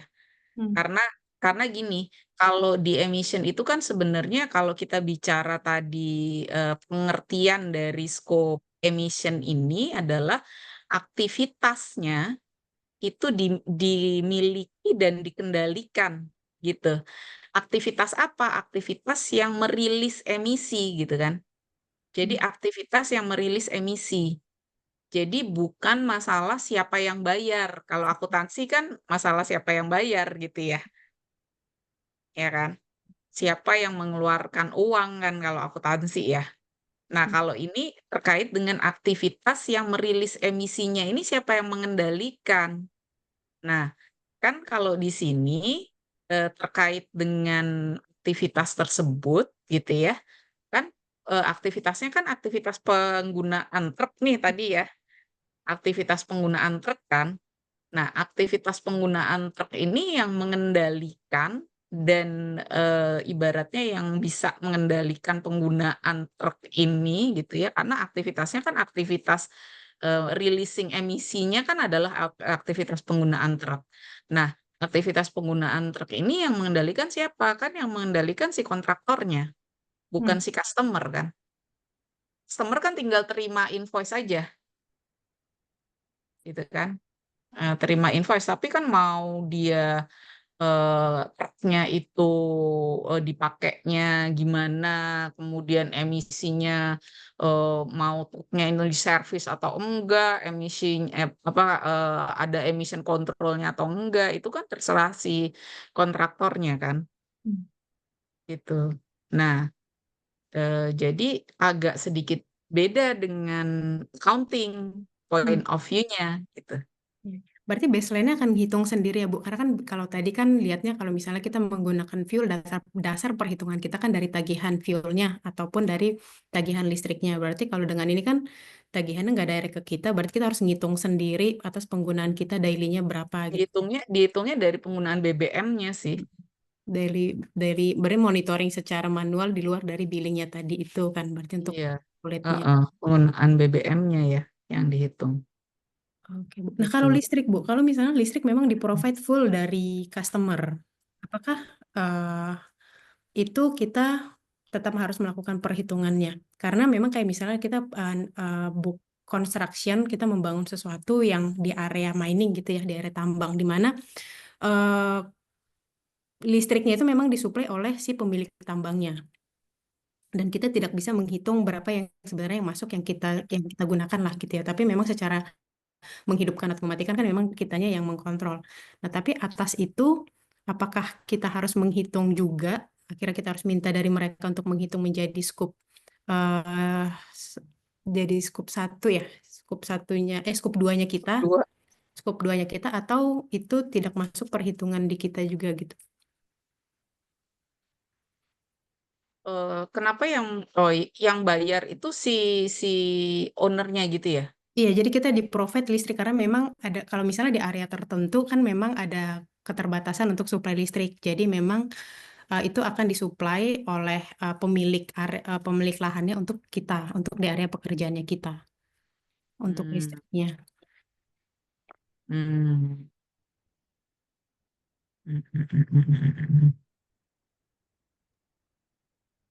Kasih saran saya. Gimana Pak Leonard? Jadi gini, kan Ibu ini urus jasa ya Bu ya? Iya, Banyak betul kan Pak. Jasa jasa kan ya, konstruksi. mengoperasikan yang Jasa konstruksi. walaupun ya jasa konstruksi. Jadi Ibu dimain di jasanya, di outsourcing kan ke perusahaan Ibu ya, Iya, untuk betul Pak. maintenance-nya, untuk mengoperasionalkan secara SDM, secara operatornya. Gitu. Nah, kalau saran saya supaya nggak double accounting nanti, itu Ibu koordinasi dengan si ini pemberi kerja Ibu, dengan si owner gedung. Apakah dia menghitung juga emisinya atau bagaimana? Atau itu ke kami supaya lintas koordinasi. Karena tadi kalau Profesor Ratna kan bilang bisa ada dua perhitungan yang skop satu yang di tempat Ibu Ratna Dewi ya sebagai operator ya, satu lagi di pihak owner yang menyediakan fuelnya tadi, bahan bakarnya. Nah, itu harus dikomunikasikan ke mereka supaya nggak double perhitungan emisi ya. Dua-duanya bisa sah-sah saja ya. Cuma untuk menghindari double accounting ya dalam konteks emisi karbon, kita harus koordinasi masuk dalam perjanjian itu. Kalau memang Oke. nanti mau di adendum, Iya. supaya nanti lebih enak ngitungnya, lebih Mungkin pasti. ya izin Pak. Kalau itu kan mungkin dari positioning governance lah ya, berarti ada double counting antara company A dan company B. Sebenarnya kan kalau kita dari positioning company kan sebenarnya berharap itu tidak masuk di kita, kasarnya gitu kan, karena akan menjadi Iya. penambah di kita kan. Nah, gimana cara kita bisa standpoint sih? Maksudnya itu tuh seharusnya di siapa untuk perhitungannya tadi kayak gitu. Kalau gini, kan kalau jasa, Ibu memprovide alat-alat tadi seperti dibilang oleh Profesor Ratna, ada nggak emission controlnya, ada nggak alat-alat untuk mengendalikan emisi atau mengendalikan konsumsi energinya, misalnya menggunakan IoT, Internet of Things, ya, dikontrol pakai remote segala macam supaya tetap di bawah cap yang ditentukan, di bawah batas-batas yang ditentukan sehingga tidak kena charge sekalian kan. Ada nggak aktivitas itu pasti ada. Anda provide ya equipment seperti itu? Kalau equipment untuk memaintain itu enggak sih Pak, jadi lebih ke Dan maintenance. berarti Anda murni jasa doang ya, mengoperasikan asetnya milik owner, milik pemberi kerja. Asetnya kita. Asetnya punyanya dia, Ya, punya asetnya kita. Oh, aset punya kalian ya. Cuman suplai Berarti- bahan bakarnya dari mereka Iya. dan kita nggak di-charge. Berarti according to Ibu Profesor Ratna, kan itu aktivitas. Itu kan kontrolnya di operasionalnya di kalian. Berarti kalian hitung emisinya. Walaupun profitnya tadi dia nggak peduli supaya mau bayar. Siapa tahu ada orang lain yang mau bayar juga kan nggak ada masalah. Bayar fuelnya. Itu kan urusan lain. Itu nanti traditional accounting itu yang hitung. Masuk pembukuannya itu beda. Gitu. Nah, tapi kalau lebih fix, itu lebih baik dibicarakan dengan si owner. Karena ini terkait dengan nanti ke agregatnya. Ke agregat di projectnya. Di keseluruhan projectnya ini. Seperti itu, project konstruksinya. Ya, artinya Siapa yang dalam bertanggung proyek jawab terhadap ya, apa? Iya. artinya dalam proyek konstruksi itu nggak mungkin dalam satu aktivitas yang sama aktivitas tersebut diklaim skop satunya oleh dua pihak gitu Bu. Iya, itu. Gitu. Karena itu pengaruh ke agregat. Hitungan agregat. Gitu. Jadi Itu harus dibicarakan misalkan secara teknis. di Ibu menjadi skop 1, berarti di pihak customer jadi skop 3 gitu. Contohnya gitu. Terus baliknya ya. Di Betul, customer betul scope sekali. 1 berarti di ibu scope 3. Jadi scope 3 yang upstream. Jadi kan kalau scope 3 tuh ada yang upstream, ada yang downstream ya. Sebelum produk itu diproses dan setelah produk itu diproses dan ke customer gitu kan. Nah, jadi ada upstream, ada downstream. Nah, jadi bisa jadi di customernya jadi scope 1, di ibunya jadi scope 3. Nah, tapi dalam satu project itu nggak mungkin satu aktivitas sama-sama diklaim menjadi scope 1 gitu. Jadi nggak double gitu. Maksudnya gitu, Bu. Oke. Berarti kalau listrik juga begitu ya, Bu, ya, yang tadi positioningnya. Betul, betul, betul. Sama seperti itu. Nah, terkait dengan listrik itu, kan tadi listriknya, fasilitasnya siapa, Bu? Fasilitas Fasilitasnya si customer ya? kalau ini kayak kita membangun sesuatu yang butuh lampu, misalnya gitu ya Bu ya. Jadi kan memang kita provide lampunya, tapi listriknya semuanya dari dia. Jadi memang dia akan berhak tuh yang memutuskan atau enggak. Maksudnya hidup matiin lah ya. Tapi secara aset atau alat yang digunakan ya di kitanya, kayak gitu untuk listrik. Hmm, hmm, ya, ya, ya. Yang punya kontrol terhadap listriknya itu dari ibu. Yang Penggunaan kebutuhannya. penggunaan listriknya oleh ibu, tapi yang Mm-mm. bayar mereka, gitu Iya, ya. betul. Oke, oke. Ya, ya, ya, ya, ya. Ya, sebenarnya sih most likely itu akan ke mereka sih kemungkinan kalau itu. Karena Hmm. kan apa namanya? Tapi ya itu nanti perlu di ini sih, perlu dilihat kembali, didiskusikan dengan mereka sih. Saya setuju sih. Hmm. Karena kan benefitnya atau emissionnya akan generatednya ke ibu ya, generatednya ke ibu kan sebenarnya. Nanti gini, itu kenapa perlu dibicarakan dari kedua belah pihak? Kan nanti terkait yang Profesor Ratna bilang, kalau nanti carbon tax-nya dilaksanakan misalnya, nggak hanya untuk PLTU, itu nanti beban siapa pajaknya? Hmm. Pajak karbonnya. Kedua, kalau dia mau main di bursa karbon, itu nggak bisa sama-sama double posting. Mm-mm. Gitu loh. Suatu saat nanti ibu mengklaim ini bisa diperdagangkan di bursa karbon, di bursa efek Indonesia. Punya siapa ini? Ownership-nya siapa? Ownership Mm-mm. dari emisi karbonnya. Punyanya kontraktor atau punyanya owner? Punyanya pemberi kerja. Nah, itu harus didudukkan. Betul, betul. Itu. Oke, oke, Pak. Ya, Pak. Jangan sampai yang pengen untung kita saling mengklaim, yang ada beban kita sama-sama menghindar kan. Kita Iya, repot. betul. Betul. Giliran pajak karbon kita menghindar. Giliran mau perdagangan karbon, suatu saat nanti jadi semarak perdagangan karbon sama-sama mengklaim. Iya, benar. Betul, betul, Gitu Pak. loh, Bu. Oke, oke. Thank you, Pak Leo, Bu Ratna.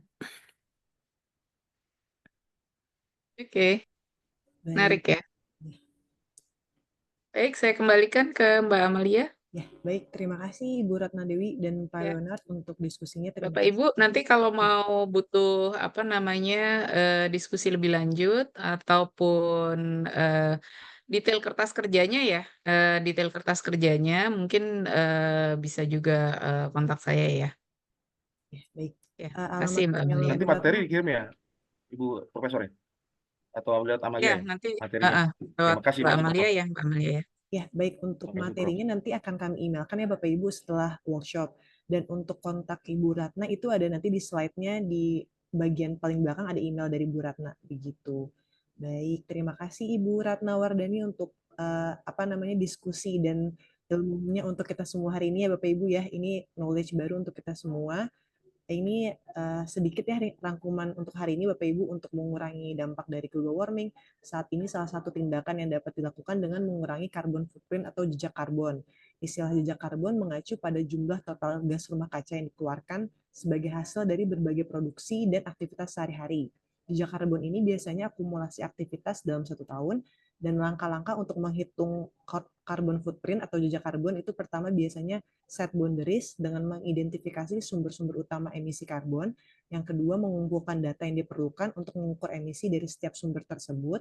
Dan ketiga, ada menghitung emisi karbon menggunakan conversion factors yang sesuai untuk masing-masing aktivitas. Lalu ada evaluasi hasil perhitungan, report, dan identifikasi area-area mana yang dapat mengurangi emisi. Dan yang terakhir, adopsi tindakan pengurangan serta secara rutin melakukan tracking. Baik, sebagai informasi Bapak Ibu, materi presentasi hari ini dan sertifikatnya akan dikirimkan melalui email. Mungkin paling lambat itu besok ya Bapak Ibu, jadi mohon ditunggu. Dan terima kasih juga sekali lagi untuk Bapak Ibu yang sudah hadir dalam webinar hari ini. Terima kasih sekali lagi untuk Ibu Ratna sudah meluangkan waktunya. Selamat siang, sampai bertemu di acara ICSP selanjutnya di bulan Oktober. Assalamualaikum warahmatullahi wabarakatuh. Terima kasih Bapak Ibu. Selamat siang.